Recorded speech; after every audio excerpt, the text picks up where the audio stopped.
বিএনপির মধ্যে কোনটা মানে নাই? বিএনপির মধ্যে কোনটা মানে নাই? বিএনপির মধ্যে কোনটা মানতেছে? দেখুন, একটাও তারা এখন ইমপ্লিমেন্ট করতে চায় না। তারা বলে যে এইভাবে তারা নতুন নির্বাচন হবে, পার্লামেন্ট হবে, পার্লামেন্ট হওয়ার এই পরে নির্বাচন আগে এটা ইমপ্লিমেন্ট কেমনে করবে অ্যাডভোকেট শিশিরমণি?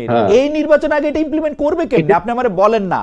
এটা মাঠে বলা সহজ। এই নির্বাচন আগে এটা কেমনে করবে? আপনি কিন্তু আপনার 100 বক্তৃতা আমি শুনি, সেটার মধ্যে আপনি বলেন মাইচাল্লাহ যোগ করে নাই, মিনিং সোশ্যাল ইকোনমিক জাস্টিস যোগ করে নাই। কোথায় করেছিল সেটা? কোন পার্লামেন্টে?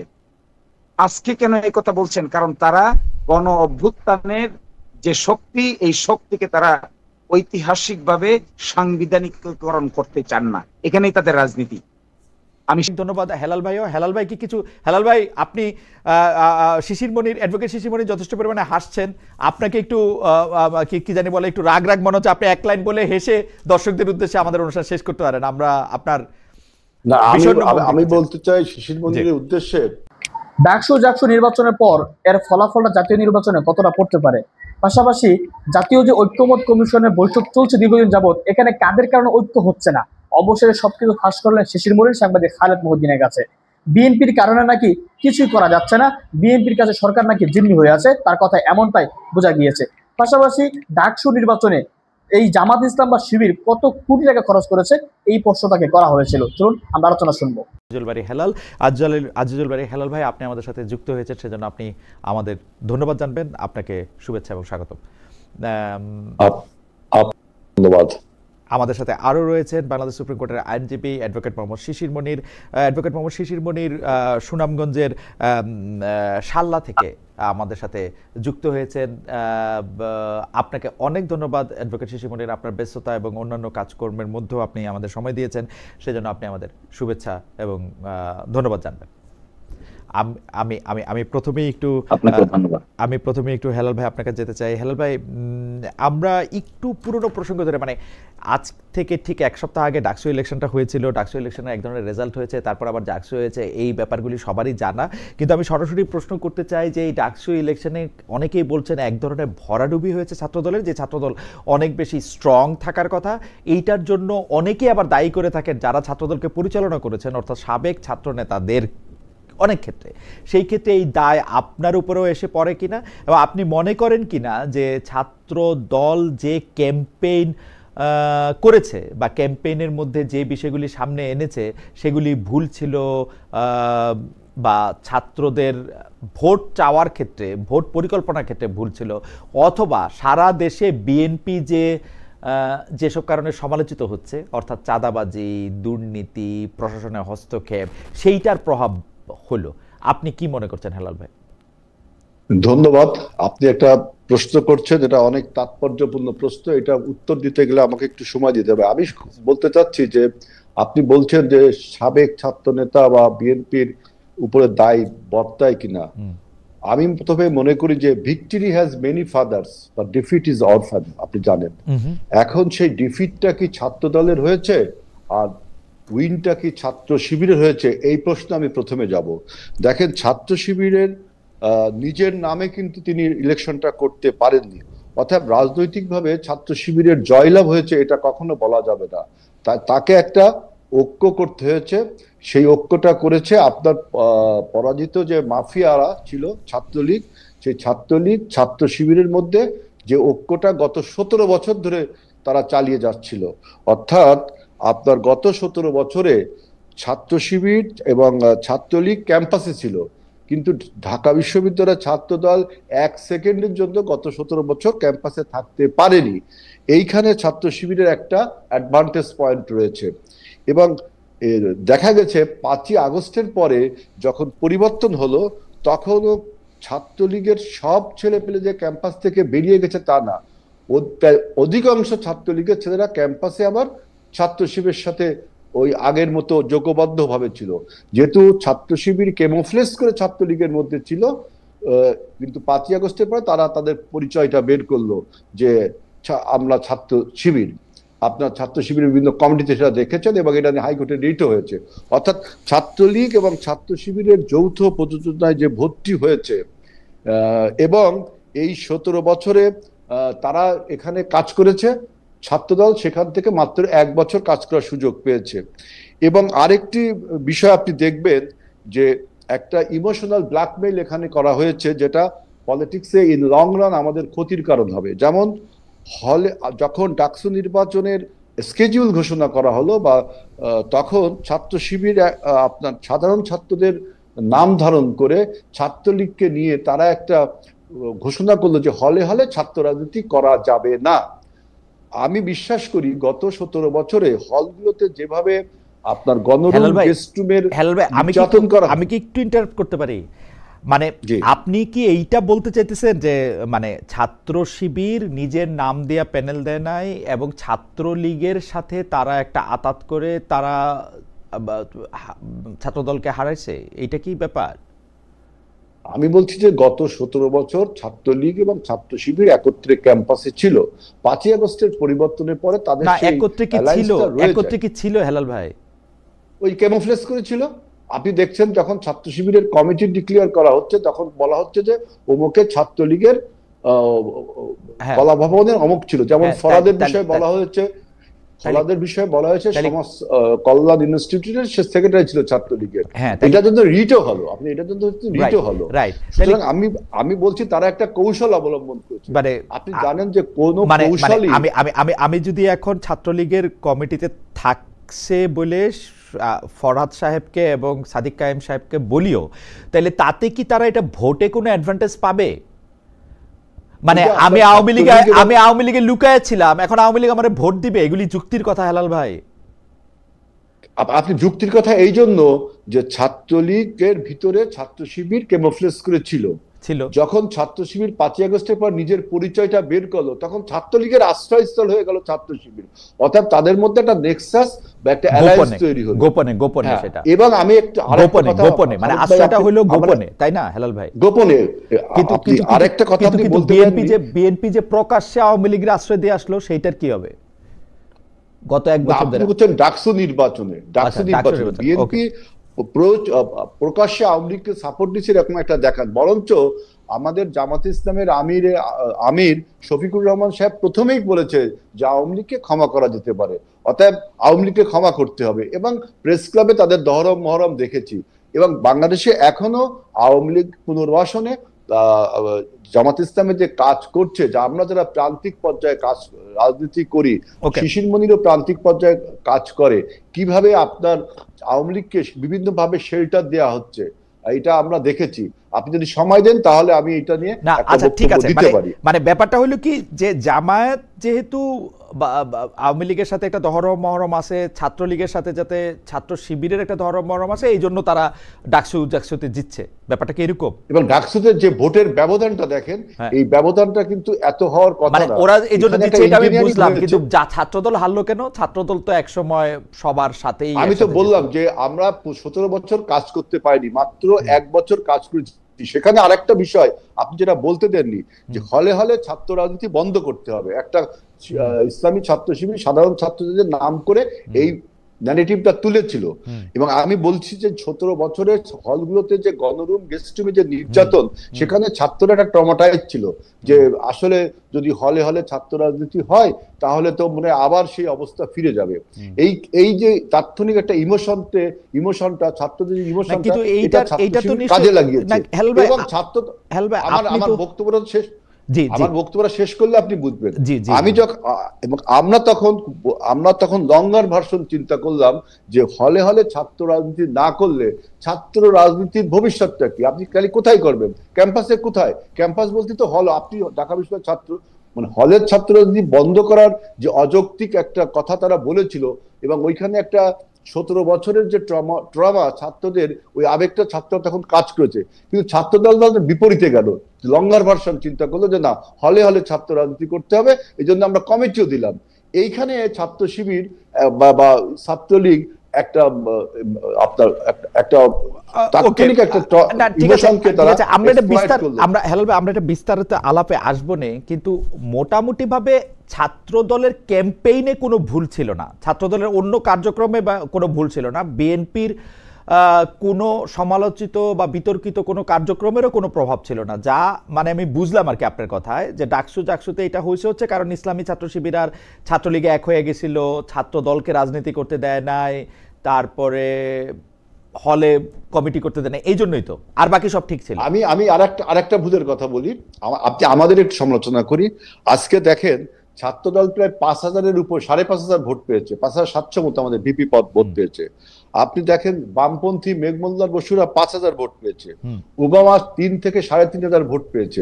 আমরা যদি এই অ্যালয়টা করতাম, এই অ্যালায়েন্সটা করতাম, তাহলে তো ওদের অ্যালায়েন্স পারতো না। আপনাদেরকে এই আমাদের এই দুর্বলতা আপনি বলতে পারেন। আপনাদের সাথে আপনারা অ্যালায়েন্স করতাম মানে কি? আপনাদের সাথে কেউ অ্যালায়েন্স করতে চাইছে কিনা?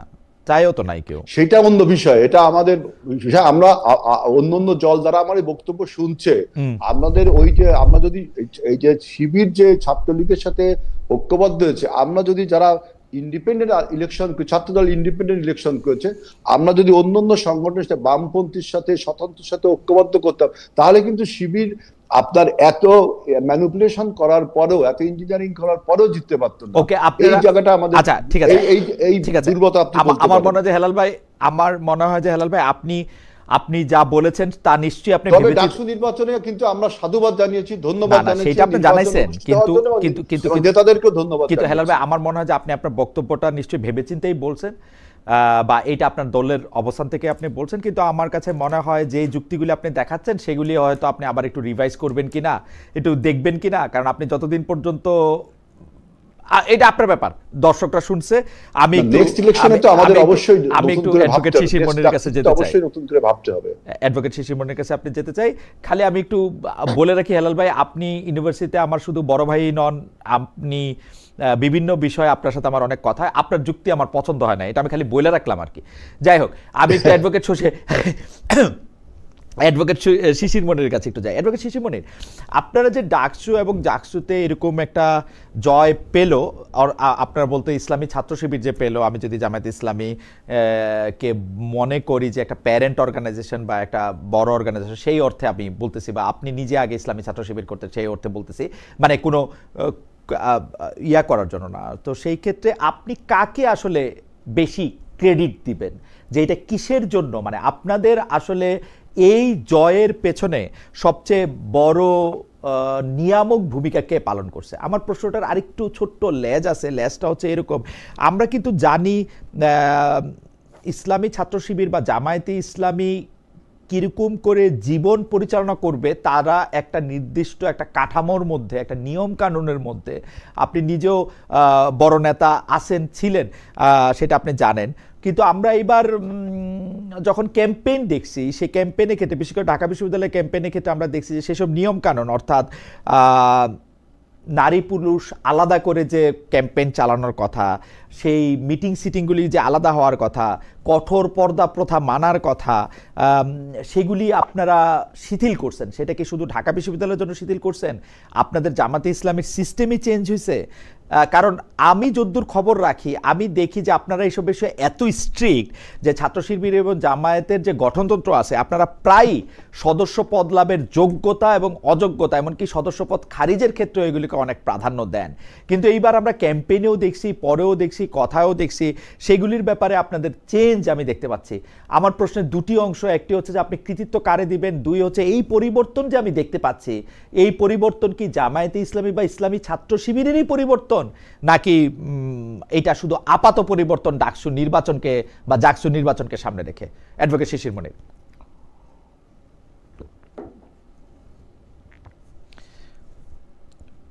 অ্যাডভোকেট শিশির মনিরের কানেকশনটা কি? পরিবর্তন তাকে দিব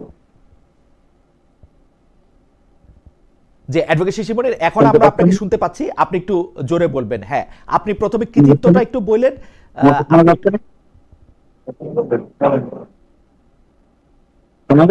হ্যাঁ জি, বলেন।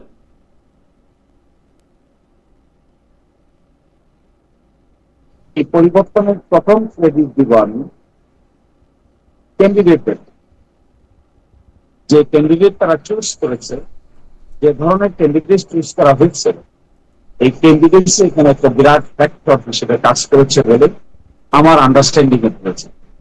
আপনি দেখবেন ছাত্র শিবিরের পক্ষ থেকে কিংবা এই প্যানেলের পক্ষ থেকে যাদেরকে ক্যান্ডিডেট ফিক্স আপ করা হয়েছে, তারা শুধুমাত্র শিবিরের লেন্স দিয়ে তাদেরকে দেখলে হবে না। তারা বিশ্ববিদ্যালয় ক্যাম্পাসে ভালো ছাত্র, তাদের একাডেমিক ক্যারিয়ার আছে, তারা এক্সট্রা কারিকুলার অ্যাক্টিভিটিতে অনেক ভালো পারফর্ম করেছেন, তাদের track record in the university is very good and clean. 5th অগস্টের পরে তারা ছাত্রদের জন্য অনেক কল্যাণকর কাজ করেছে, যে কাজগুলো ছিল ক্রিয়েটিভ, ইনোভেটিভ এবং ইনক্লুসিভ। এই কাজগুলো করার মাধ্যমে তারা তাদের ক্রেডিবিলিটি প্রমাণ করেছে এবং এটা অ্যাকসেপ্টেড হয়েছে widely by the university students. এবং যে প্যানেলটা ঠিক করা হয়েছে, এই প্যানেলের মধ্যে একটা ইনক্লুসিভনেস ছিল।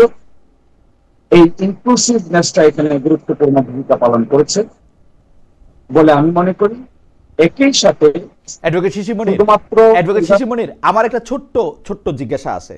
একটা হচ্ছে যে ক্যান্ডিডেট চুজ করা হয়েছে, তাকে আপনি বড় কৃতিত্ব দিচ্ছেন। একটা হচ্ছে ক্যান্ডিডেট চুজ করা হচ্ছে, সেটাকে আপনি বড় কৃতিত্ব দিচ্ছেন। এই ক্যান্ডিডেটটা চুজ করার ক্ষেত্রে কি প্রক্রিয়া অনুসরণ করা হয়েছে সেটাও যদি একটু বলতেন, এটাকে মানে এটা কিভাবে করা হয়েছে। আর 2 হচ্ছে ছাত্রদের কল্যাণের জন্য যেসব কাজ করা হয়েছে। অ্যাডভোকেট শিশির মনির, আপনি কি আমাকে শুনতে পাচ্ছেন?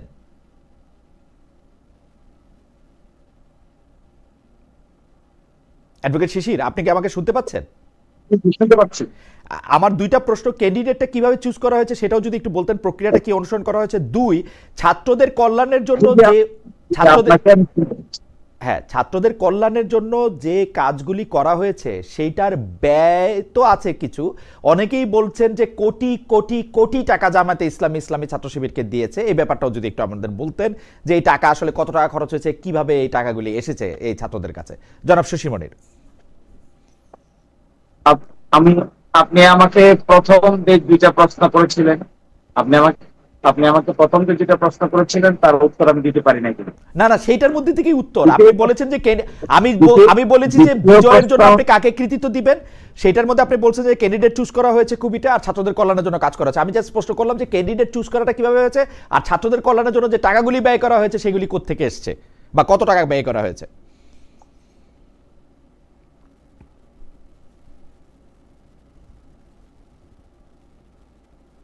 আপনি তো আমাকে 2টা প্রশ্ন করেছিলেন, একটা প্রশ্নের উত্তর দিতেই আপনি আবার আরেকটা প্রশ্ন করেছেন। আরেকটা প্রশ্ন শিশির মনির, আমি কিন্তু যেই 2টা প্রশ্ন করছি আপনি হয়তো আমাকে ভালো শুনতে পাচ্ছেন না। আমি যেই 2টা প্রশ্ন করেছি সেই 2টা প্রশ্নই আছে। আপনারা কৃতিত্ব কাকে দিবেন, যে ক্যাম্পেইনের রীতি আপনারা অনুসরণ করছেন সেটা সমস্ত জামাত ইসলামীর জন্যই আপনারা অনুসরণ করবেন কিনা, নাকি এটা ডাকসুর জন্য কাস্টমাইজ।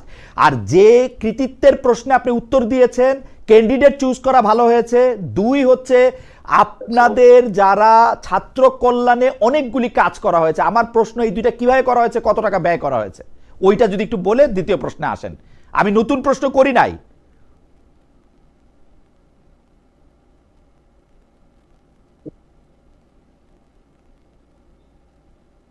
মাঝখানে যদি আপনি আমাকে আটকাই দেন তাহলে উত্তর দিতে পারবো না, তাহলে আপনার কথাই আমাকে শুনতে হবে। আচ্ছা দেন,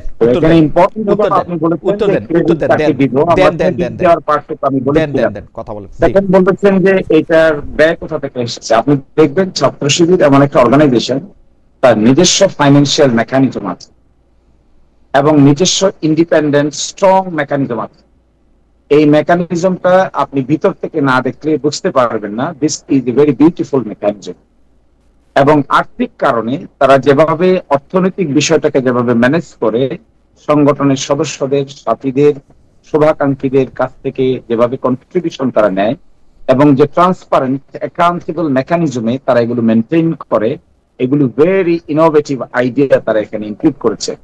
এটাও তার একটা ক্যাপাসিটি যে ছাত্র শিবির তার ফাইন্যান্সিয়াল পার্টটুকুকে এত স্মুথলি ডিল করে, যে স্মুথলি ডিল করার কারণে তাদের মধ্যে ফাইন্যান্সিয়াল বিষয়টা খুবই ট্রান্সপারেন্ট অ্যাকাউন্টেবল ওয়েতে যেহেতু ম্যানেজ হয়, এটাকে নিয়ে কোনো প্রশ্ন থাকে না, কোনো ধরনের কোনো উদ্বিগ্নতা থাকে না, কোনো ধরনের কোনো এলিগেশন থাকে না।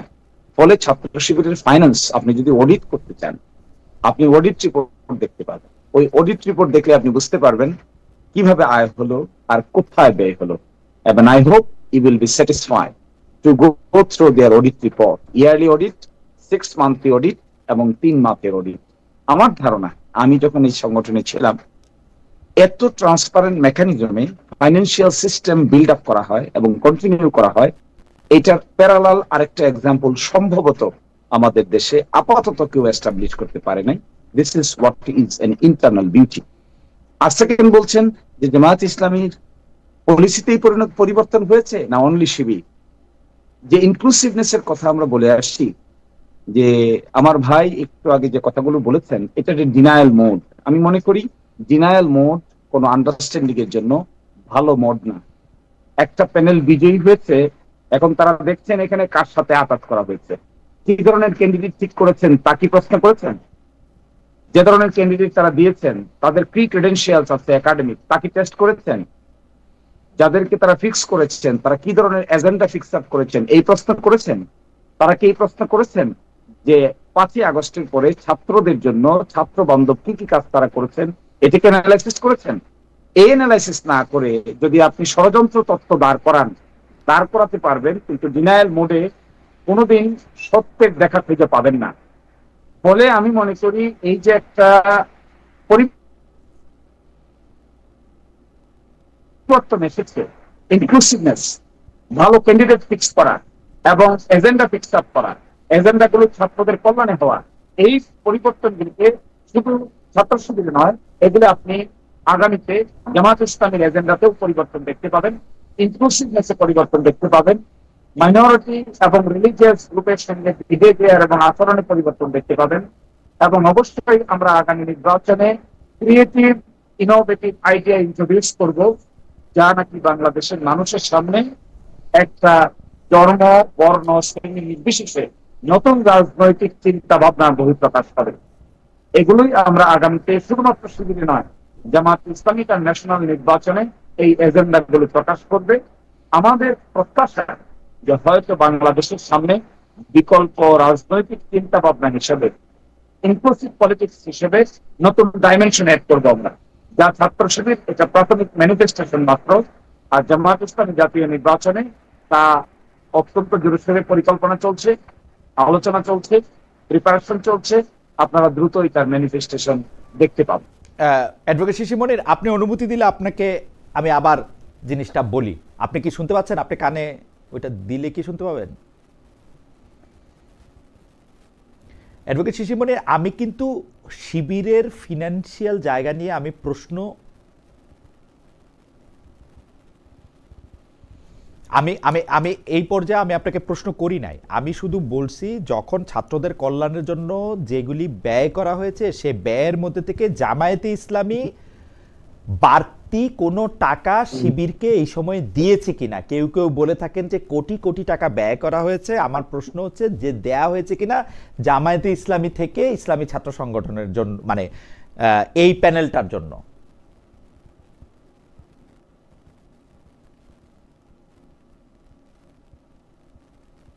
ডাকসু ইলেকশনকে সামনে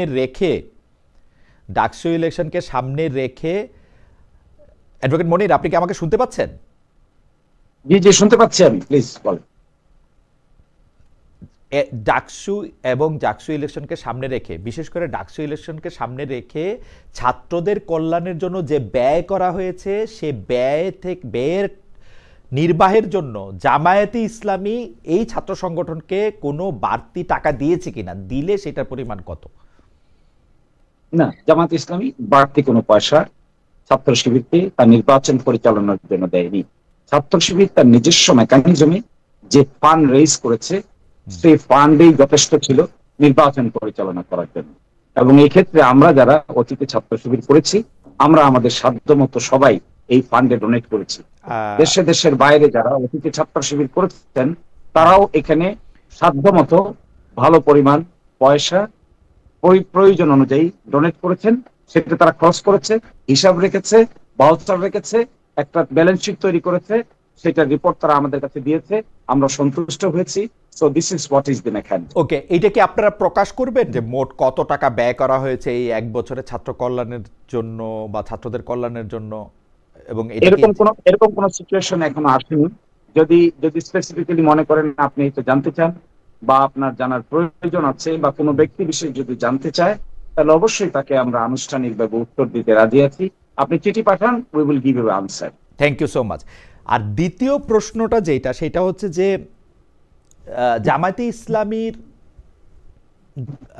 মিটিং এবং সিটিংয়ের ক্ষেত্রে কঠোর পর্দা প্রথা মানা একটি বিধান রয়েছে। নারী এবং পুরুষ পাশাপাশি বসে কোনো একটা মিটিং করা, সিটিং করা, সেটাতে যাওয়া, সেখানে ক্ষেত্রে মানে তাদের একটা স্ট্যান্ডার্ড রয়েছে, সেটা জামাত ইসলামীরও রয়েছে, ইসলামী ছাত্র শিবিরেরও রয়েছে। কিন্তু এই গঠনতন্ত্র অনুসারে দলীয় সদস্যপদ লাভের যোগ্যতা হিসাবেও বলা আছে যিনি সদস্য হবেন তিনি ফরজ ওয়াজিব সমূহ মেনে চলবেন। এই পর্দার বিধান না জানার কারণে আমরা জেনেছি যে শিবিরের বহু সদস্যদের সদস্যপদ বাতিল হয়েছে, অনেকে নেতা হতে পারেন নাই, এতই কঠোর এটা। এইবার আমরা জনাব সাদিককে, জনাব ফরহাদকে যেভাবে ইলেকশনটাকে ক্যাম্পেইন করতে দেখেছি, সেই ক্ষেত্রে মনে হয়েছে এই নিয়ম কানুন অনেক শিথিল করা হয়েছে। আপনি যেটাকে ইনক্লুসিভনেস বলছেন, সেই ইনক্লুসিভনেসে জামায়াতে ইসলামীও কি এই নিয়মটা শিথিল করেছে, নাকি সেটা শুধু ডাকসু এবং জাকসুর জন্য?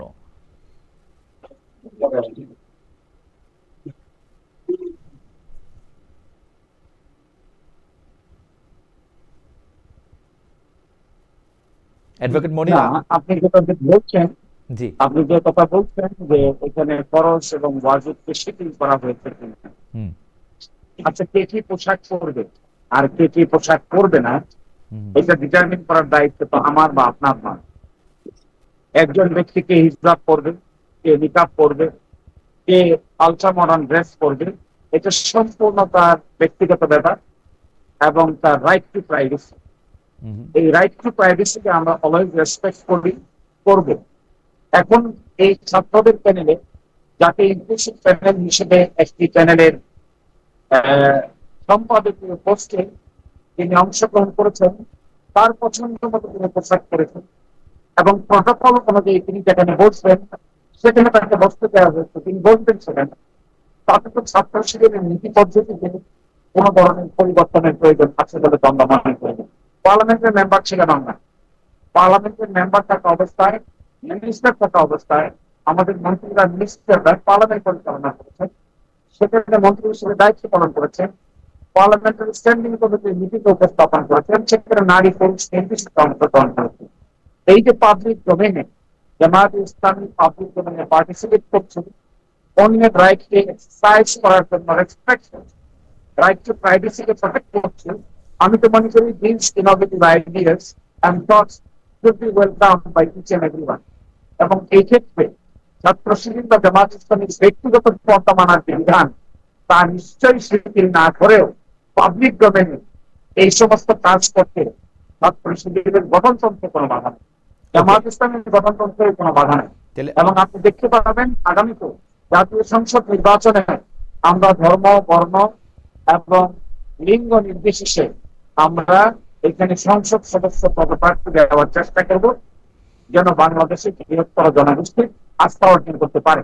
আপনার প্রশ্নটি সুনির্দিষ্ট আনসার হলো ওয়াজিব এবং ফরজ আমরা শিথিল করতে পারিনি, এটি তো বিধান, ইসলামের বিধান। কিন্তু কোন ব্যক্তির private right to life and liberty কিংবা প্রাইভেসি আমরা ভঙ্গ করতে পারিনি, কারো চয়েসে আমরা অ্যাটাক করতে পারি, কারো চয়েসকে আমরা বাধ্য করতে পারি। এটা কমপ্লিটলি ওই ব্যক্তি বিশেষের চয়েস, তিনি কোন পোশাক পরবেন, কিভাবে আচরণ করবেন। এই ক্ষেত্রে বৃহত্তর অ্যালায়েন্স গঠনের ক্ষেত্রে জামাত বা শিবিরের সদস্যের কোন বাধা কিনা এই মর্মে আমার কাছে মনে হয় মোটেও কোনো বাধা নয়, বরঞ্চ তারা যে কাজ করেছে ওটা বাংলাদেশে একটা এক্সাম্পল হিসেবে থেকে যাবে। আমার মনে হয় যে আপনার ভয়েস একটু অস্পষ্ট, তারপরেও আমি কারণ হচ্ছে যে আমাদের সাথে আমাদের দর্শকরা প্রশ্ন করছেন যে অ্যাডভোকেট শিশির মনির আসলে অনেক দূর থেকে, শাল্লা থেকে আমাদের সাথে যুক্ত হচ্ছেন এবং তিনি নিজে নিজে আমাদের সাথে যুক্ত হয়েছেন, আমাদের প্রডিউসার ওখানে যেতে পারেন নাই, সেই জন্য সাউন্ডের একটু অসুবিধা, তবে সেই সাউন্ডটা একটু ঠিক করে নেবেন।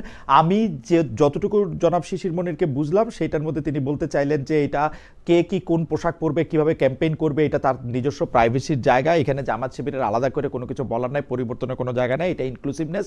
এবং আমি যতদূর বুঝেছি, correct me if I am wrong advocate Shishir Monir, তার মানে জামায়াতে ইসলামীও তার ক্যাম্পেইনের ক্ষেত্রে, আমরা কিন্তু গত কয়েক দশক ধরে জামায়াতে ইসলামী যখন ইলেকশনে ক্যাম্পেইন করেছে তখন কিন্তু এটা আমরা দেখি নাই। আমরা ক্যাম্পেইনের মধ্যে আমার এই প্রশ্নটার কারণই হচ্ছে যে জামায়াতে ইসলামীর যে সচরাচর ক্যাম্পেইন, সেই ক্যাম্পেইনের সাথে বিশ্ববিদ্যালয়ের ডাকসুর ক্যাম্পেইনের একটি স্পষ্ট তফাৎ ছিল। আপনি যেটা বলছেন সেই রকম ভাবেই আসলে ডাকসুর ক্যাম্পেইন পরিচালিত হয়েছে। জামায়াতে ইসলামীকে আমরা এরকম আগে দেখি নাই। তার মানে জামায়াতে ইসলামীও এটা এরকম একটা ক্যাম্পেইনকে এখন স্বাগত জানাচ্ছে, যেখানে আসলে নারী পুরুষকে কে কি পোশাক পরবে, কিরকম করে ক্যাম্পেইন করবে, আলাদা মিটিং করবে কিনা, আলাদা সিটিং করবে কিনা, সেরকম কোনো বাধ্যবাধকতা এখন আর তাহলে নাই, তাই তো?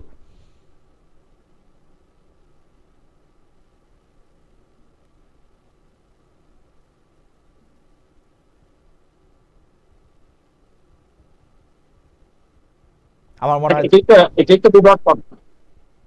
তো বিবর্তন বলে।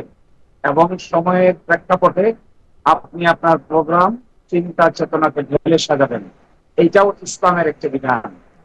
আপনি উইল নট বি স্ট্রিক্ট। আপনি যখন একটা পার্টিকুলার সার্কামস্টেন্সেসকে অ্যাড্রেস করার জন্য আপনি যখন নিউ ডাইমেনশন অ্যাড করবেন, হিউম্যান থিংকিং কে আপনি ওয়েলকাম করবেন, তখনই আসলে একটা আন্ডারস্ট্যান্ডিং এর মধ্যে ডাইমেনশনগত পরিবর্তন সূচনা হয়। তো জামাত ইসলামী বলেন আর ইসলামী ছাত্র শিবিরের বলেন, এই যে ডাইমেনশনের কাজটুকু তারা করছেন, তারা ইনক্লুসিভ চিন্তা ভাবনা করছেন, ওয়াইডার স্পেকট্রাম অফ পিপলকে অ্যাড্রেস করার চিন্তা ভাবনা করছেন। আমি মনে করি this is very positive, not only in the university campus but also for the future of the nation. আমিও তাই মনে করি। সময়ের সাথে জামায়াতে ইসলামের এই বিবর্তন, যেটি আমরা আসলে ডাকসু এবং চাকসুর মধ্যে দেখতে পেলাম, অ্যাডভোকেট শিশির মনির বলছেন যে সেটি আসলে সেটি আসলে অ্যাকোয়ার করা হয়েছে সময়ের প্রয়োজনে এবং এর নামেই আসলে ইসলাম। এই বিবর্তনের মধ্যে দিয়ে সেটি এটি যায়। আপনাকে তো অনেক ধন্যবাদ অ্যাডভোকেট শিশির মনির। আমি একটু আমার টেকনিক্যাল প্রযোজক আবির ভাইকে একটু বলবো যে শিশির ভাইয়ের মানে সাউন্ডটা একটু ক্লিয়ার হয় কিনা সেটা যদি উনি আবার একটু দেখেন। আমরা ততক্ষণে জনাব আজিজুল বারী হেলালের সাথে একটু কথা বলতে চাই। জনাব আজিজুল বারী হেলাল, আমরা দেখতে পাচ্ছি যে নানা কারণে এমন একটা সময় এসছে যখন এইটা মনে হচ্ছে যে বিএনপি নিজেদের মনে করছে যে তারা ভবিষ্যতের নির্বাচনে তারা পাশ করে গেছে বা তারাই আসলে বাংলাদেশে সরকার গঠন করবে। অন্যদিকে যারা অন্যান্য রাজনৈতিক দল আছে তারা মোটামুটি সবাই বিএনপির এগেইনস্টেই একটা মোর্চা বা দল বা একটা জোট গঠন করতে যাচ্ছে। বিএনপি কি বাংলাদেশের রাজনীতিতে বারবার জাতীয় সরকারের কথা বললেও মাঠের রাজনীতির কারণে বা তৃণমূলের রাজনীতির কারণে বিএনপি কি একা হয়ে পড়লো? আপনার রাজনৈতিক বিশ্লেষণ কি? না, বিএনপি একা হয়ে পড়বে কেন? বিএনপি আপনার তার সাথে যে তারা 24-এর গণ অভ্যুত্থানে আমাদের যে জোট ছিল সেটা এখনো আছে। নির্বাচনের সময় সে দেখা যাবে যে জোটটা কিভাবে কি হয়। আমি একটু খালিদ ভাই আমাকে একটু বলতে দেন যে শিশির মনির যে কথাটা বলল যে ইসলাম পরিবর্তনশীল, ইসলাম বিবর্তন হচ্ছে, এই কথাটা কি ইসলামী স্কলাররা বা ইসলামে এটা কি রাইট যে ইসলাম পরিবর্তনশীল কোন ধর্ম? ইসলাম কি আপনার বিবর্তন না, নির্দিষ্ট একটা আপনার নিয়ম এবং নীতি আছে। আপনি যে কথাটা বললেন যে ইসলামী ছাত্র শিবিরের প্যানেলে অর্থাৎ সমন্বিত ছাত্র ঐক্য, যেটা ওই প্যানেলে 3টা আমাদের ছাত্রী বোন ছিল, তারা হেজাব ছাড়া। আমি প্রশ্ন করেছিলাম একটা টেলিভিশন টক শোতে যে এই ব্যাপারে জামাত ইসলাম কি বলে, যেখানে ইসলামে ম্যান্ডেটরি হিজাব। এখন আপনি আমাকে বাধ্য করতে পারেন না, আমি এটা এগ্রি করি, কিন্তু আপনি যখন বলবেন যে বাংলাদেশ ইসলামী ছাত্র শিবির, সেইখানে আপনি পর্দা ছাড়া বা অন ইসলামিক কোনো কিছু করবেন, তাহলে আপনি ইসলাম নামটা ব্যবহার করতে পারবেন না। আপনি বাংলাদেশ ছাত্র শিবির বলেন, আমার কোনো সমস্যা নেই। যখনই ইসলামের ট্যাগটা লাগাবেন না, কিন্তু আপনি হেলাল ভাই এইটা হেলাল ভাই এই জোর তো আপনি করতে পারেন না যে আপনি দেখেন আমি আপনাকে দেখি আপনি কি না, এটা আপনি বলতে পারেন না কেন? আমার যুক্তিটা আপনি শোনেন। কারণ হচ্ছে যে তুরস্কে, মিশরে, ওইখানেও তো প্রচুর ইসলামী দল আছে যারা ইসলামী দল নামে দল পরিচালনা করেন। তো এখন তারা কিরকম পোশাককে পরবেন, কিভাবে তারা তাদের আন্দোলন ক্যাম্পেইন পরিচালনা করবেন, তারা এটা ঠিক করেন। অ্যাডভোকেট শিশির মনির এই যে অ্যাডাপশন, প্রয়োজনে যে অ্যাডাপশনের কথা, সেই অ্যাডাপশনের কথা বলেছেন, এটা কি আসলে খুব ভুল বলেছেন? ইসলাম পারমিট করে? না, ইসলাম কি তুরস্ক মডেল? ভাই ইসলাম তো না, মিশর মডেল। ইসলামের তো নিজস্ব মডেল আছে। না, ইসলামের নানা রকম মডেল আছে কিন্তু হেলাল ভাই। মানে এটা আপনি আপনি এটা শিশিরমণি এগ্রি করে? আমি বলছি যে আপনি বলছেন ঠিক আছে, শিশিরমণির কি এগ্রি করে ইসলামের নানা রকম মডেল আছে? আমি তো এগ্রি করি না। একজন ইসলামিক স্কলার যে আমার চেয়ে এবং শিশিরের চেয়ে ভালো বোঝে, সে কি এগ্রি করে? আমি কখনো এগ্রি করি না। ইসলাম বিবর্তনশীল, ইসলাম পরিবর্তনশীল। আপনি তুরস্ককে ফলো করবেন, মিশরকে ফলো করবেন, ডাজ নট মিন যে ইসলামকে ফলো করলেন।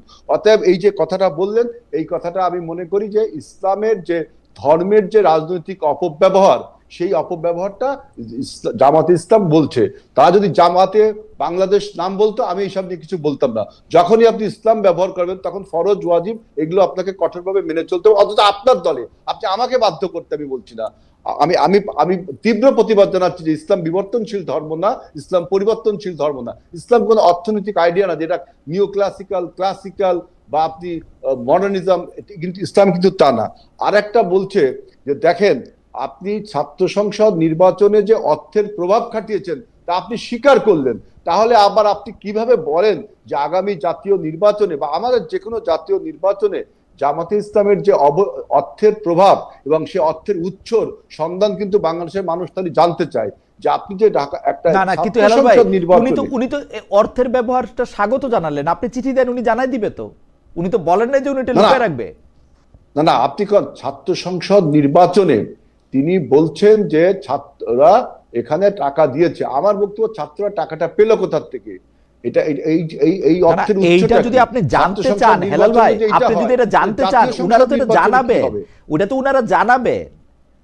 আর আচ্ছা ঠিক আছে, ওনারা জানালে এইটা কিন্তু এই কথা কিন্তু হেলাল ভাই আপনিও কি কইতে পারবেন বিএনপি কেমনে চলে? আমি যদি এটা চিঠি দিয়ে আপনি জানাবেন। আমরা তো বলছি যে আমি আগে একবার একটা টক শোতে আপনাকে বলেছি যে আমাদের দলীয় কর্মীরা চাঁদা দেয় এবং আমরা একটা চিঠি দিলে পুরোটা দেখাবেন কিনা, একটা চিঠি দিলে পুরোটা জানাবেন কিনা উনি যেরকম বলছে? এটা আপনি আমার পার্টির কাছে জানলে অবশ্যই আমি পার্টিকে পার্সু করব তা আপনাকে জানানোর জন্য। অবশ্যই তার একটা, এবং আমরা কিন্তু নির্বাচন কমিশন।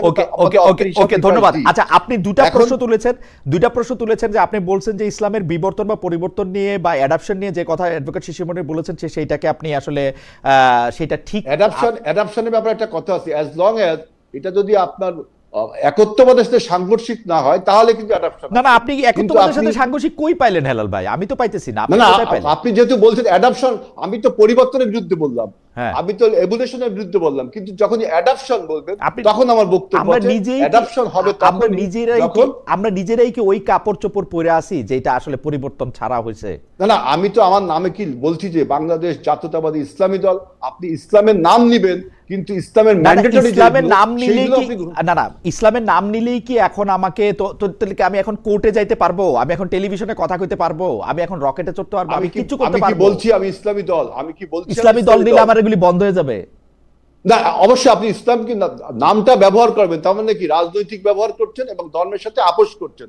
অর্থাৎ ধর্মের অপব্যবহার এতদিন আমরা শুনে আসছি, তার একটা প্রকৃষ্ট প্রমাণ হলো জামাত ইসলামের আজকের বক্তব্য যে তিনি আপনার পরিবর্তন করবেন, তিনি ইনোভেশন করবেন। ইনোভেশনকে ইসলামের পরিভাষায় কি বলে শিশিরমণি সেটা ভালো জানে, যে নতুন কোনো কিছু ইনোভেশন ইসলামে করা যায় কিনা।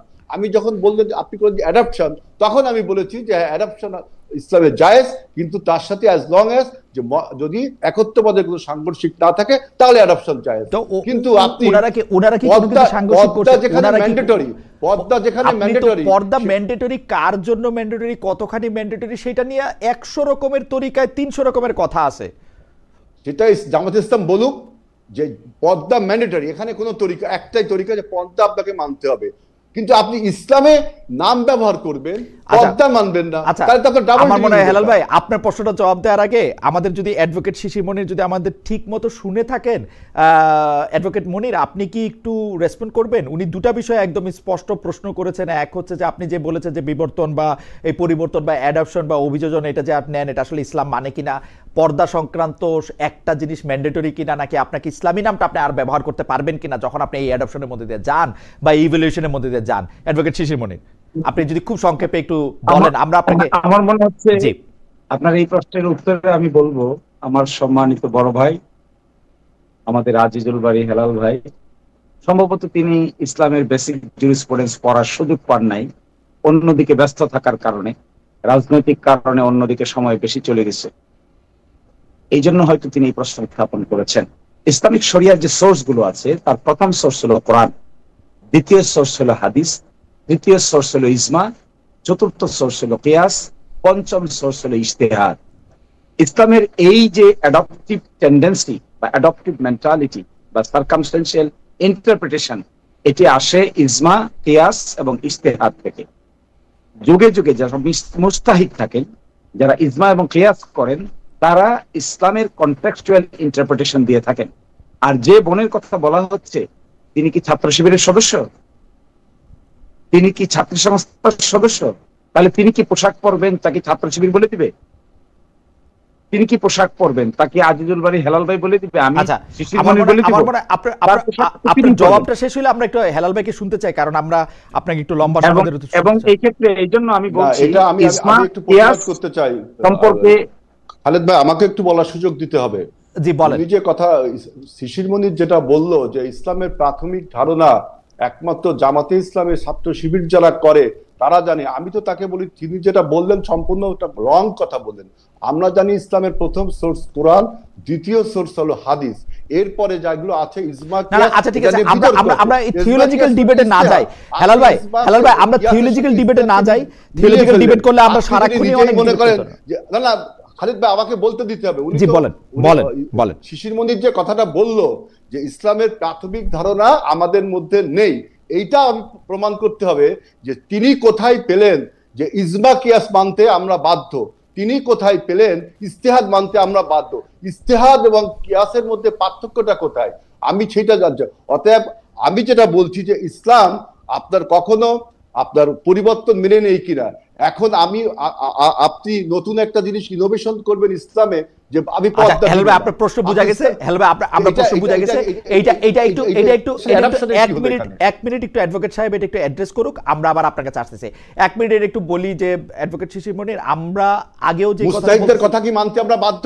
আপনি যদি 1 মিনিটের কথা কি মানতে আমরা বাধ্য? অ্যাডভোকেট মনির, আমরা হাদিস কোরআন মানতে বাধ্য। অ্যাডভোকেট মনির, আমরা যদি ইজতিহাদ বা ইজমা কিয়াস মানতে কি আমরা বাধ্য? না, সেই থিওলজিক্যাল হেলাল ভাই থিওলজিক্যাল ডিবেট করলে আমরা সারা দিন ডিবেট করতে পারবো। শিশির মনির কিভাবে বলে যে আমরা এটা পড়িনি, উনারাই পড়েছে? এই যে ইসলামী ছাত্র শিবির যে একা দাবি করে হেলাল ভাই, এইভাবে করলে কিন্তু এইটা বললে কিন্তু কথা আগায় না হেলাল ভাই, কথা আগায় না। কিন্তু খালেদ ভাই, এটা কি বলা ঠিক হবে? এটা কি বলা ঠিক হবে যে ইসলামের প্রাথমিক জ্ঞান আপনার নেই, আমার নেই?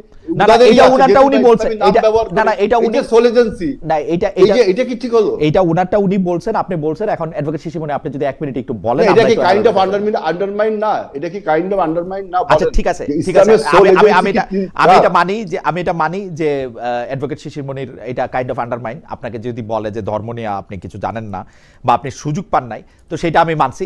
অ্যাডভোকেট শিশির মনির, একটু যদি আপনি রেসপন্ড করতেন এই ব্যক্তিগত প্রসঙ্গ বাদ দিয়া, যে আসলে এইটা কোনো পরিবর্তন কিনা জামাত ইসলামের ক্যাম্পেইনের ক্ষেত্রে, যেটা পুরনো প্রশ্ন ধরে আবার একটা আসতেছে। 1 মিনিট যদি একটু বলতেন, আমরা কথা আগাই আসলে।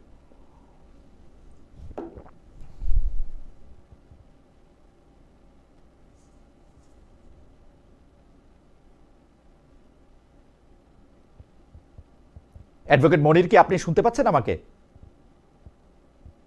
জি জি, অবশ্যই অবশ্যই অবশ্যই। আপনি যদি একটু মন্তব্য করতেন। জি, পরিবর্তনের এই ধাপটুকুকে যদি অ্যাকসেপ্ট করা না যায়, তাহলে রাষ্ট্র মেকানিজমে এক্সেপশনালিজম কি করে ক্রিয়েট হবে? ওকে, বিএনপি কি তার পথ চলতে গিয়ে যে ধরনের পরিবর্তনের সূচনা করছেন, আর জামায়াতে ইসলামী তার বাউন্ডারি এবং পেরিফেরির মধ্য থেকে যদি ইনক্লুসিভনেস এবং ডাইভার্সিটিকে ইনক্লুড করেন, তাহলে হেলাল ভাইদের আপত্তি কেন? ফ্যান্টাস্টিক। আমার মনে হয় অ্যাডভোকেট মনির আপনাকে এখানে আটকায়। ইসলাম ব্যবহার করলে আপত্তি থাকবে, ইসলামের ব্যবহার করেন না, আমরা আপত্তি নেই। ইসলাম ব্যবহার করলে ইসলামকে মানতে হবে। না না, ইসলামকে মানতে হবে। ইসলাম এটাকে আপনি ঠিক করে দিবেন হেলাল ভাই। ইসলাম তো উনি তো ঠিক করতে পারে না। না না, এটা ইসলাম তো নানা রকম আছে। আপনি এই কথা থেকে একটু আগান। ইসলাম নানা রকম আছে। ইসলাম নানা রকম আছে, এই কথাটা কি শিশির মনির স্বীকার করে?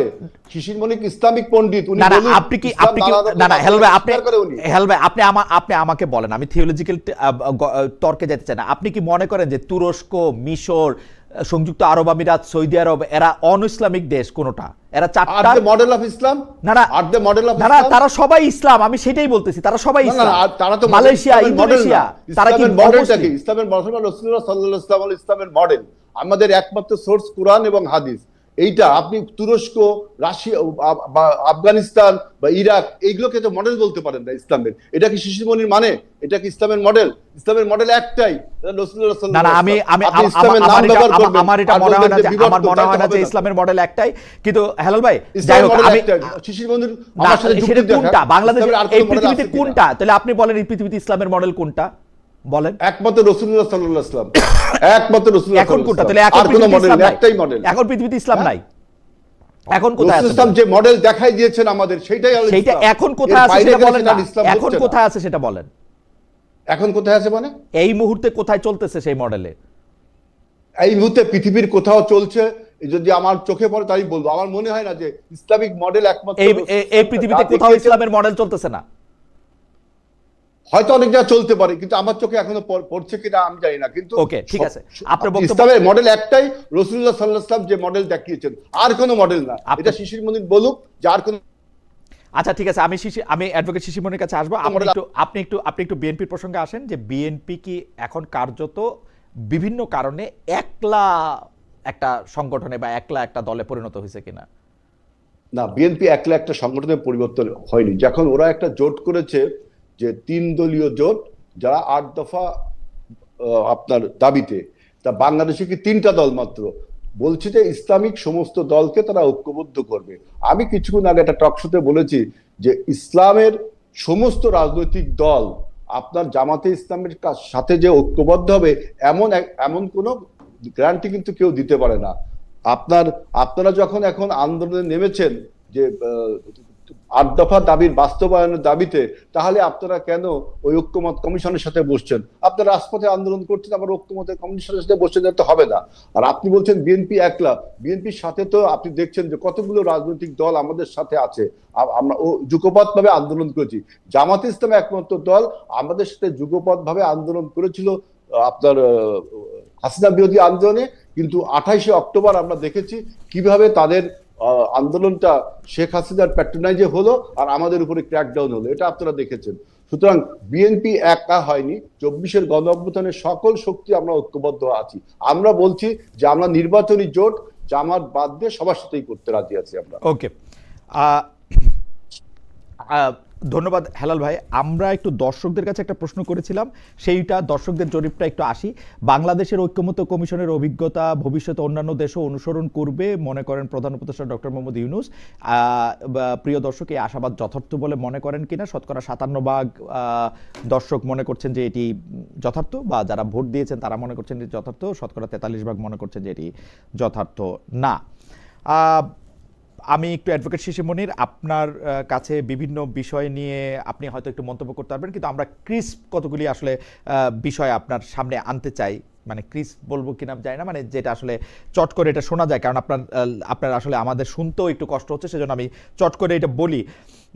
আপনি জানেন যে সম্প্রতি হেফাজত ইসলামী বাংলাদেশের আমির শাহ মহিবুল্লাহ বাবুনগরী এরকম একটি মন্তব্য করেছেন, যে মন্তব্যটা এরকম, আমি তাকে কোট করছি: জামায়াত সরকারে আসতে পারলে কওমি, দেওবন্দি ও সুন্নিয়াত মাদ্রাসার অস্তিত্ব রাখবে না। অনেকেই বলে থাকছেন যে জামায়াতে ইসলামী আসলে যে ধরনের ইসলাম কায়েম করতে চাচ্ছে, বা জামায়াত ইসলামের একটা আলাদা কায়েম করার মতো একটা ইসলাম আছে, এটা যদি আপনি একটু অ্যাড্রেস করেন। এবং জামায়াত ক্ষমতায় আসে যদি, তাইলে গণতন্ত্র চর্চা করবে না শরিয়াত কায়েম করবে? জামায়াত সরকার নেতৃত্বে আসলে নারী অধিকার, নারীর চলন বলন, পোশাক কি হবে, এইটাও যদি আপনি একটু সংক্ষেপে বলেন অ্যাডভোকেট শিশিরমণির। এই কওমি, মাদ্রাসা, তাবলিগ জামাত ইত্যাদি নিয়ে জামায়াতের অবস্থান নেতিবাচক বলে অনেকে এটা মনে করে থাকেন।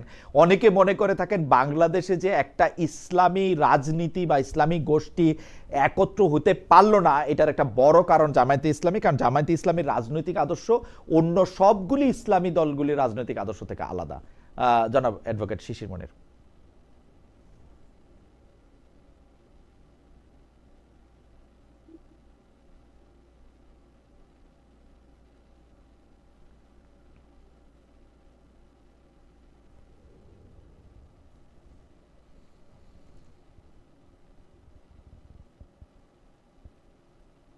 জি, এখানে একটি কথা শুধু আমি হেলালদের কথার জবাবে আমি বলতে চাই যে ঐকমত্য কমিশনে আমরা আলোচনা করেছি, তাহলে আমরা রাস্তায় গেলাম কেন, আন্দোলন করলাম কেন? তিনি প্রশ্ন করেছেন আন্দোলন করছে কেন। আমি তো মনে করি বিএনপি ঐকমত্য কমিশনে নেগেটিভ রাজনীতি করছে। বিএনপিকে এই নেগেটিভ রাজনীতি থেকে সরে আসতে হবে। এই নেগেটিভ রাজনীতি যদি সরে না আসে, তার ফলশ্রুতিতে দেশে যা হবে তার পূর্ণাঙ্গ দায় দায়িত্ব বিএনপিকেই নিতে হবে। আমি ঐকমত্য কমিশনের একজন সদস্য। আমি সেখানে দিনের পর দিন আলোচনা করে দেখেছি, বিএনপি কোনো পজিটিভ কনস্ট্রাকটিভ আলোচনা করতে চায় না। বিএনপি সংস্কার প্রক্রিয়াকে পাশ কাটিয়ে দিতে চায়। বিএনপি সেখানে জুলাই অভ্যুত্থানকে স্বীকৃতি দিয়ে সাংবিধানিক ভিত্তি রচনা করতে চায় না। তাদের আর্গুমেন্ট হলো তারা নতুন করে পার্লামেন্ট নির্বাচনের পরে এগুলো সম্পর্কে আলোচনা করবেন। যখনই ঐকমত্য কমিশনে ইমপ্লিমেন্টেশনের ব্যাপারে কথা আসলো, তখনই আমরা দেখতে পেলাম বিএনপির পক্ষ থেকে বাধা দেওয়ার চেষ্টা করা হচ্ছে। তারা নানান আর্গুমেন্ট করছেন। কনস্টিটিউশনালি ভায়াবল যে সমস্ত পদ্ধতি, আমরা সেগুলো বাতিয়ে দেওয়ার চেষ্টা করেছি। আমরা সেগুলি বলেছি ক্যাটাগরিক্যালি কিভাবে কি করতে হবে। অথচ এই বিএনপি 1977 সালে শহীদ প্রেসিডেন্ট জিয়াউর রহমানের আমলে তারা যে বোল্ড স্টেপ নিতে চেয়েছিল, বোল্ড স্টেপ নিয়েছিল, সেখান থেকে তারা কমপ্লিটলি এখন সরে যেতে চাচ্ছে। অর্থাৎ তারা তাদের অতীত সম্পর্কেই এখন কিছুটা বেওয়াকিফ হয়ে গেছে। আমি মনে করি বিএনপির এই রাজনীতি ভুল। বাংলাদেশের কনস্টিটিউশনের যে এনট্রান্সমেন্ট আছে, এই এনট্রান্সমেন্টের পলিটিক্স এর ক্ষেত্রে this is a dangerous politics in my view and my humble view also. এই নেগেটিভ পলিটিক্স করলে বাংলাদেশের জেনারেশন জি কতটুকু রিয়াকশন দেখাবে আমি জানি না, সেটা নির্বাচনেই বোঝা যাবে। So my humble request to my learned senior brother not to engage in negative politics, rather to see proper, constructive, innovative politics. এরপরে আপনার সঙ্গে আমার কথা হলো, অবশ্যই না জামায়াত ইসলামী যদি ক্ষমতা এক্সারসাইজ করার সুযোগ পায়, শুধু কওমি দেওবন্দির অস্তিত্বই আমরা প্রোটেকশন দিব না। আমরা প্রত্যেকটা মাইনরিটি গ্রুপ, এথনিক গ্রুপ, সকল ধরনের মাইনরিটি কমিউনিটি যে যেখানে আছেন, যেভাবে আছেন, we will ensure their prosper, security, integrity, inclusiveness এবং তাদের এক্সক্লুসিভ আইডেন্টিটিকে আমরা অবশ্যই সম্মানের দৃষ্টিকোণ থেকে দেখব। দেখবেন আমরা ডাইভার্সিটি এন্ড ইউনিটি এই আর্গুমেন্টকে কত শক্তিশালী ভাবে ইমপ্লিমেন্ট করি। We always believe in diversity, but there is a unity. এই যে ডাইভার্সিটি একটা নেশনের মধ্যে, পার্বত্য চট্টগ্রামে যারা বসবাস করেন, হিন্দু মুসলিম যারা বসবাস করেন, আমার এলাকা ধরুন গিরাইশাল্লাহ প্রায় 40% মানুষ হিন্দু ধর্মাবলম্বী। আমি বিগত 1 বছর ধরে কাজ করছি। কোথায়? আমি আজকে যে বাড়িতে বসে আপনাকে জয়েন করছি, এটিও একটা হিন্দু মাইনরিটি কমিউনিটির বাড়িতে। আমি ইলেকশন ক্যাম্পেইনের পার্ট হিসেবে এই বাড়িতে আজকে রাত্রি যাপন করবো। আমি তো কোনো অসুবিধা দেখছি না। কোথায়? They are welcoming us, we are welcoming them. পরে কওমি বলেন, আলিয়া বলেন, হিন্দু বলেন, বৌদ্ধ বলেন, খ্রিস্টান বলেন। মহিউদ্দিন ভাই, আজকে আমি আমার এই ভাইকে সাক্ষী রেখে বলছি, যদি জামায়াত ইসলামীকে মানুষ বিশ্বাস করে, দেখবেন ক্রিয়েটিভ পলিটিক্স কাকে বলে। Okay, we will show the nation how politics can be a creative politics. আমার মনে হয় যে অ্যাডভোকেট শিশিমণি, আমি শুধু আপনাকে আবার এটা লাইভে শুনতে হচ্ছে, সেজন্য ইন্টারেস্টে আমি শুধু দুইটা প্রশ্ন এখানে করে রাখি। মানে এই 1 বছর সময়, মানে 5 আগস্টের পরে এখন 1 বছর 1.5 মাসের মতো সময় পার হয়েছে। এই সময়টুকুতে যদি জামায়াতে ইসলামী ক্ষমতায় থাকতো, তাহলে যে মাজারগুলি ভাঙচুর করা হয়েছে, সেই মাজারগুলি ভাঙচুর করার ক্ষেত্রে সরকারের পক্ষ থেকে কি বেশি প্রোটেকশন দেওয়া হতো? কয়েকদিন আগে যে আমরা একজনের কবর গোয়ালন্দে ফরিদপুরে আমরা দেখলাম যে উঁচুতে রাখা হয়েছে বলে কবর থেকে উঠিয়ে লাশ পোড়ানো হয়েছে, সেই ক্ষেত্রে কি জামায়াতে ইসলামীর ভূমিকা থাকতো হচ্ছে ওইখানে যে মানুষগুলি জড়ো হয়েছিলেন তাদেরকে প্রোটেকশন দেওয়া, তাদেরকে রক্ষা করা, নাকি এই কাজটি যাতে না হতে পারে সেটা? এবং আমি আবারও এই প্রশ্ন করতে চাই, আমাদের দর্শকরা আমাকে প্রশ্ন করেন যে শরিয়া আইন হইলে মানে আপনার ভয় কি? শরিয়া, আমার তো কোনো ভয় নাই। আমি শরিয়া আইন বা যে কোনো আইনেরই পক্ষে, বেআইনের বিপক্ষে। আমি তো শরিয়া আইন হইলে আমার কোনো সমস্যাও নাই, ভয়ও নাই। আমি শুধু এটি স্পষ্ট জানতে চাই যে জামাতে ইসলামী ক্ষমতায় আসলে শরিয়া আইন করবে কিনা। 3টা বিষয়। একটা বিষয় হচ্ছে, কিন্তু আমাদের সময় খুব কম, এটা যদি আপনি বলতেন, জামাতে ইসলামী ক্ষমতায় থাকলেই যে মাজার ভাঙা হয়েছে অন্যান্য ধর্মাবলম্বী বা যাদেরকে আমরা কয়েকদিন আগে আমরা দেখেছি যে ঈদে মিলাদুন্নবী নিয়ে 2 পক্ষের মধ্যে একটা, তো এই সব ক্ষেত্রে জামাত ইসলামের ভূমিকাটা কি হতো? বা এই যে উঁচুতে লাশ আছে বলে লাশ কবর থেকে বের করে পোড়ানো হয়েছে, এসব ক্ষেত্রে আসলে জামাত ইসলামের ভূমিকাটা কি থাকতো? জি জি, এই সমস্ত ক্ষেত্রে আপনি দেখতে পাবেন আমরা কোনো আইন হাতে তোলার পক্ষে নই। আমরা কখনো আইনকে হাতে তুলে নেওয়ার পক্ষে কাউকেই আমরা ইন্সপায়ার করি না। We believe this is an offence. কোনো মাজার আপনি ভাঙবেন, if you do not have any legal sanction, তাহলে ইউ ক্যানট ডু দিস।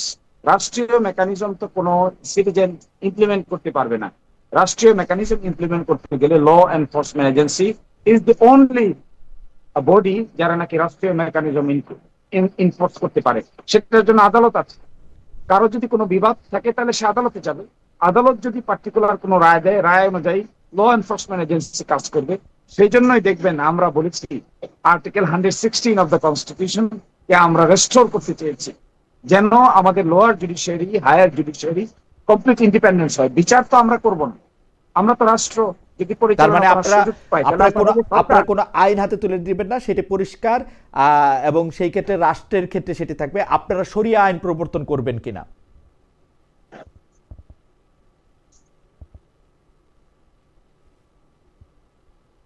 ক্ষমতায় গেলে এই প্রশ্নটির উত্তর হলো, শরিয়ার সম্পর্কে একটা যে ধারণা আছে, এই ধারণাটা আসলে আমাদের দেশে একেবারেই একটা ভুল ধারণা।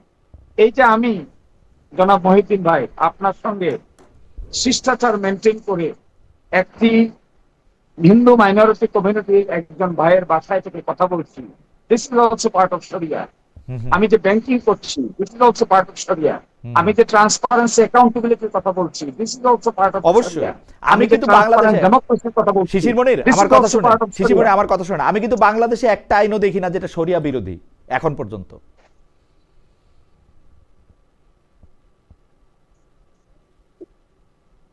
আমি কিন্তু বাংলাদেশে শরিয়া বিরোধী কোনো আইন দেখি না।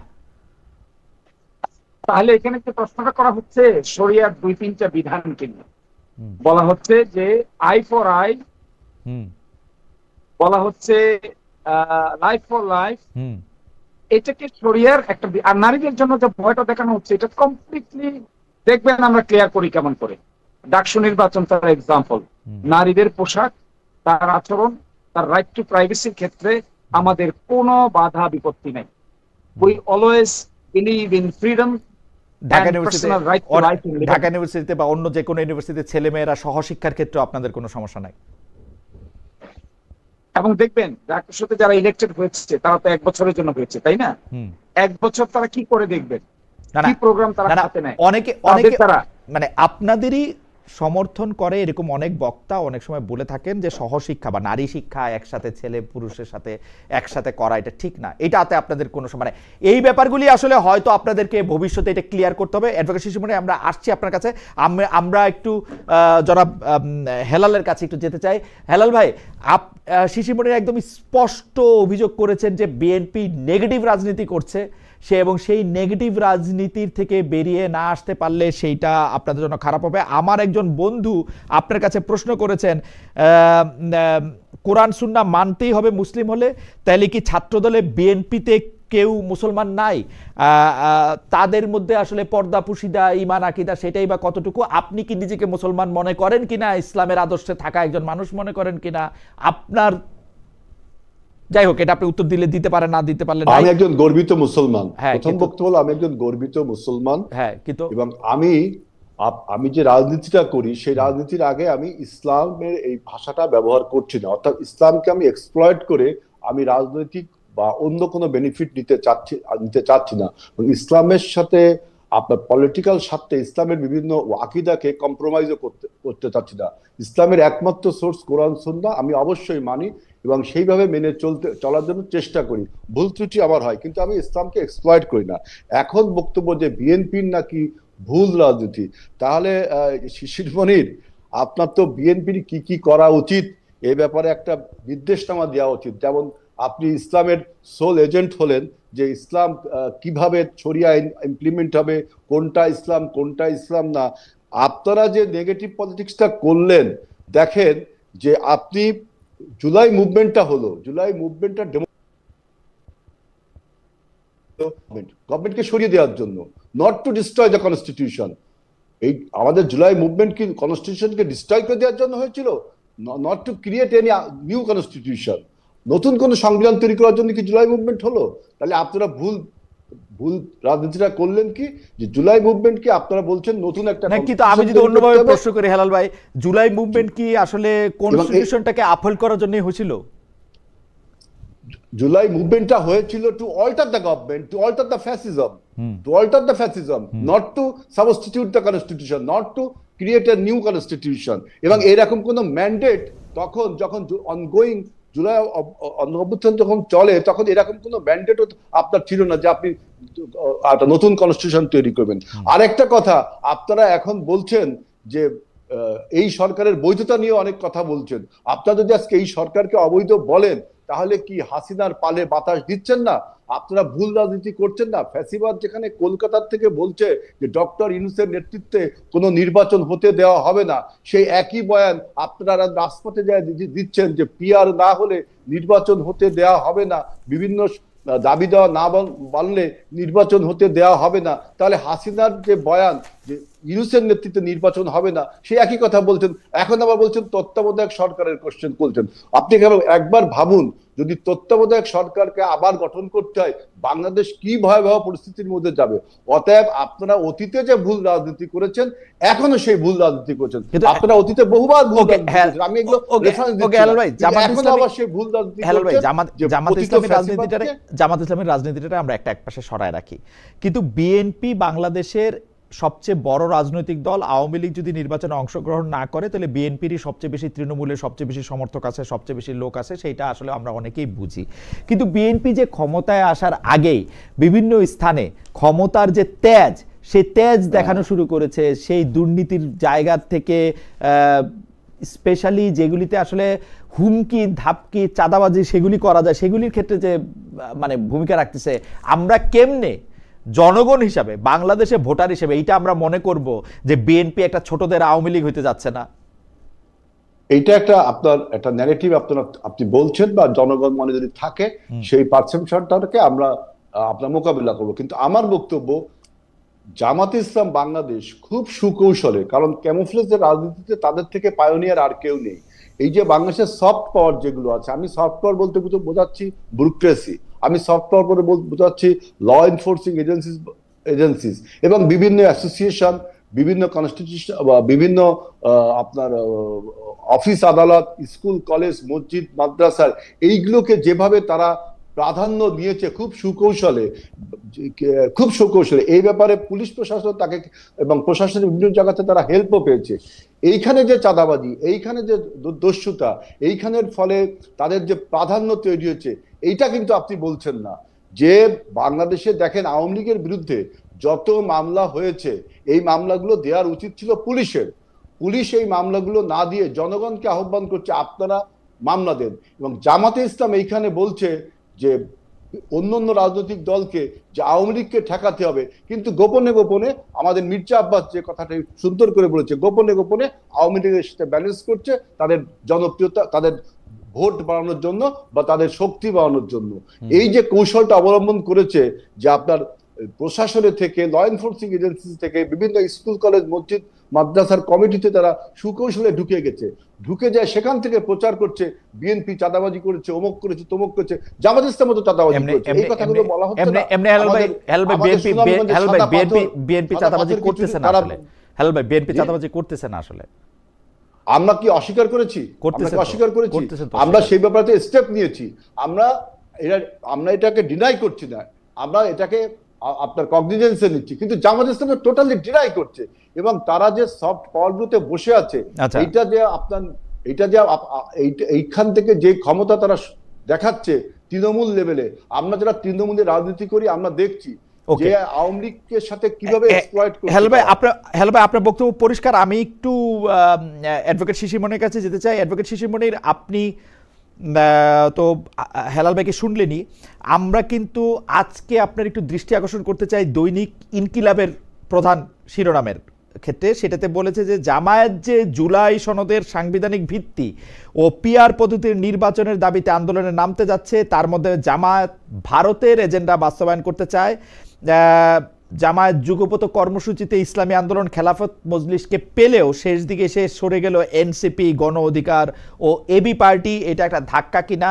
কেউ কেউ প্রশ্ন করছে জামায়াতে ইসলামী ইসলাম বলতে বুঝে তাদের কাস্টমাইজ করা ইসলাম, জামায়াতে ইসলামী ইসলাম বলতে বোঝে হচ্ছে জনাব মওদুদির প্রচার করা ইসলাম, যেটার সাথে মূল ইসলামের সংস্রব আসলে কম, এবং সেইটা মাধ্যমে জামায়াত আসলে ভারতের এজেন্ডা বাস্তবায়ন করতে চায়। আপনি যদি একটু রেসপন্ড করেন জনাব শিশির মনির। জি, আমি প্রথম রেসপন্স করব। আমার ভাই বলেছেন যে আমার বলে দেওয়া উচিত বিএনপির কি করা উচিত, এরকম লিস্ট দেওয়া উচিত। লিস্ট তো দিয়েছি আমরা, এই লিস্টে তো ঐকমত্য কমিশনে অ্যাকসেপ্টেড হয়েছে। আমরা সকলে মিলেই তো বলেছিলাম যে আমাদের সকলের কি কি করা উচিত এবং কি কি করা উচিতের উপর ভিত্তি করে একটা জুলাই সনদ প্রস্তুত হয়েছিল। যখন বাস্তবায়নের প্রশ্ন আসলো তখন বিএনপি কেন তা শুরু করলো, এটা আমাদের কাছে রহস্যজনক মনে হয়। কি বুঝে শুরু করেছে, না বুঝে শুরু করেছে, নাকি বেশি বুঝে শুরু করেছে?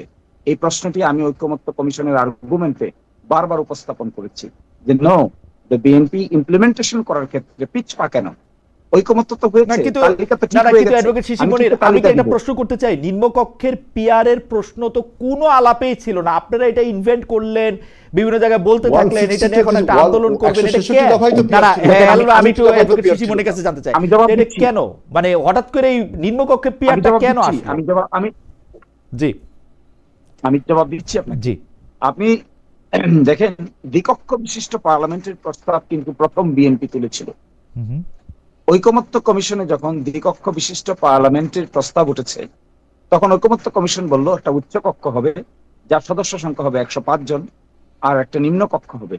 উচ্চ কক্ষ হবে পিআর সিস্টেম আর নিম্ন কক্ষ হবে আগের মতোই। তো সেখানে উচ্চ কক্ষ যখন পিআর সিস্টেমের কথা আসলো তখন বিএনপি দ্বিকক্ষ বিশিষ্ট পার্লামেন্টে এগ্রি করলো, কিন্তু উচ্চ কক্ষে যখন পিআর এর প্রশ্ন আসলো তারা তার নোট অফ ডিসেন্ট দিল। তারা বললো উচ্চ কক্ষেও তারা এই পিআর সিস্টেম মানতে রাজি না। সকলেই একমত হলো এক্সেপ্ট বিএনপি উচ্চ কক্ষের পিআর সিস্টেম নিয়ে। দেখুন যে উচ্চ কক্ষ নিম্ন কক্ষের প্রস্তাব তারা দিয়েছে, সেখান থেকেই তারা পিআর সিস্টেমে আর যেতে চায় না। অথচ ঐকমত্য কমিশন রুলিং দিয়ে দিল, রুলিং দিয়ে বললো যে 105 জনের মধ্যে 100 জন হবেন পিআর সিস্টেমে আর 5 জন প্রেসিডেন্ট অ্যাপয়েন্টমেন্ট দিবেন। আমরা সকলে এগ্রি করে গেলাম। আমি কেন বলছি বিএনপি নেগেটিভ রাজনীতি করছে, সেই এগ্রিমেন্ট থেকেও কিন্তু বিএনপি সরে গেছে। আরেকটা ইন্টারেস্টিং বিষয় এখানে দেখেন, এগেইনস্ট দ্য গভর্নমেন্ট। আমি বিএনপির ব্যাপারটা বুঝতে পারি অ্যাডভোকেট শিশির মনির, আমি বিএনপির ব্যাপারটা বুঝতে পারি। আপনি তো আমাকে জামাতে ইসলামের ব্যাপারটা বুঝায় বলেন তো। জামাতে ইসলামী কিন্তু নিম্নকক্ষে পিআর এর কথা বলে নাই। এখন বিএনপি যেহেতু উচ্চকক্ষে পিআর এর ব্যাপারে একটু তালবাহানা করলো, সেজন্য আপনারা নিম্নকক্ষেও পিআর চাইতে শুরু করলেন এবং এইটারেও সব আলোচনার মধ্যে নিয়ে আসতে থাকলেন। এটা কারণটা কি? উচ্চকক্ষের পিআর এর ব্যাপারে শুধু তালবাহানা করে নাই, এখানে মূল ইস্যু কিন্তু মহিউদ্দিন ভাই ভিন্ন। কি সেটা? জুলাই সনদটা নিশ্চয়ই আপনি পড়েছেন, সর্বশেষ আপডেটেডটা। জি, পড়লে দেখবেন এখানে যে কয়টা পয়েন্টে একমত হয়েছে তার মধ্যে একটা ছিল 10 বছরের বেশি কেউ প্রাইম মিনিস্টার হতে পারবে না। হ্যাঁ। আরেকটা ছিল হলো যিনি দলের প্রধান হবেন তিনি হাউসের প্রাইম মিনিস্টার হতে পারবেন না। তারপরে একটা ছিল উচ্চকক্ষ নিম্নকক্ষ হবে, উচ্চকক্ষে পিআর হবে, নিম্ন কক্ষে পিআর হবে না। তার মধ্যে একটা ছিল ডেপুটি স্পিকার হবে বিরোধী দল থেকে। আর বিএনপির মধ্যে কোনটা মানে নাই? বিএনপির মধ্যে কোনটা মানে নাই? বিএনপির মধ্যে কোনটা মানতেছে? দেখুন, একটাও তারা এখন ইমপ্লিমেন্ট করতে চায় না। তারা বলে যে এইভাবে তারা নতুন নির্বাচন হবে, পার্লামেন্ট হবে, এই নির্বাচন আগে এটা ইমপ্লিমেন্ট কেমনে করবে অ্যাডভোকেট শিশির মনির? এই নির্বাচন আগে এটা ইমপ্লিমেন্ট করবে কেমনে? আপনি আমারে বলেন না, এটা মাঠে বলা সহজ। এই নির্বাচন আগে এটা কেমনে করবে? আপনি কিন্তু আপনার 100 বক্তৃতা আমি শুনি, সেটার মধ্যে আপনি বলেন আমি জানুয়ারি মাসে ইলেকশন চাই। জানুয়ারিতে না, 2028 জানুয়ারিতে ইলেকশন করলো, এর একটা ইমপ্লিমেন্ট করলো আপনি করতে পারবেন। আপনি আমার টাইমলাইন দেখান সব করে। আমি আপনাকে টাইমলাইন দিয়ে দিচ্ছি, প্লিজ নোট মাই টাইমলাইন। হ্যাঁ, যে আমি নোট করতেছি। যেভাবে please note down. I request you to note down as a senior brother. I request you to note down. I'm noting down. I'm following your suit. The first point, ঐক্যমত্য কমিশনের ইমপ্লিমেন্টেশনের বৈঠকে 6টা প্রস্তাব উপস্থাপন করা হয়েছে। সর্বশেষ সেখানে প্রধান উপদেষ্টাও হাজির ছিলেন। ফার্স্ট প্রস্তাব ছিল, যেদিন আমাদের সঙ্গে প্রথম ঐক্যমত্য কমিশন ইন্ডিভিজুয়ালি আলাপ করে, সেপারেট পলিটিক্যাল পার্টির সঙ্গে প্রথম কথা বলে, এটি আজ থেকে প্রায় 7 মাস আগে, সেইখানে তারা 6টা অপশন দিয়েছিলেন যে এই ইমপ্লিমেন্টেশনটা হবে নির্বাচনের আগে রেফারেন্ডামের মাধ্যমে, অথবা হবে একটি বিশেষ সাংবিধানিক আদেশ জারি করে, অথবা হবে একটি প্রক্লেমেশনের মাধ্যমে, অথবা হবে কনস্টিটিউয়েন্ট অ্যাসেম্বলি গঠনের মাধ্যমে, অথবা হবে নতুন সংসদ আসার পরে সংসদের মাধ্যমে। এই 6টা প্রপোজাল নিয়ে আলাপ করে সর্বশেষ এই 6টার মধ্যে কে কোনটার পক্ষে আছেন আমাদেরকে প্রস্তাব পাঠানো হয়, আমরা জবাব দিই।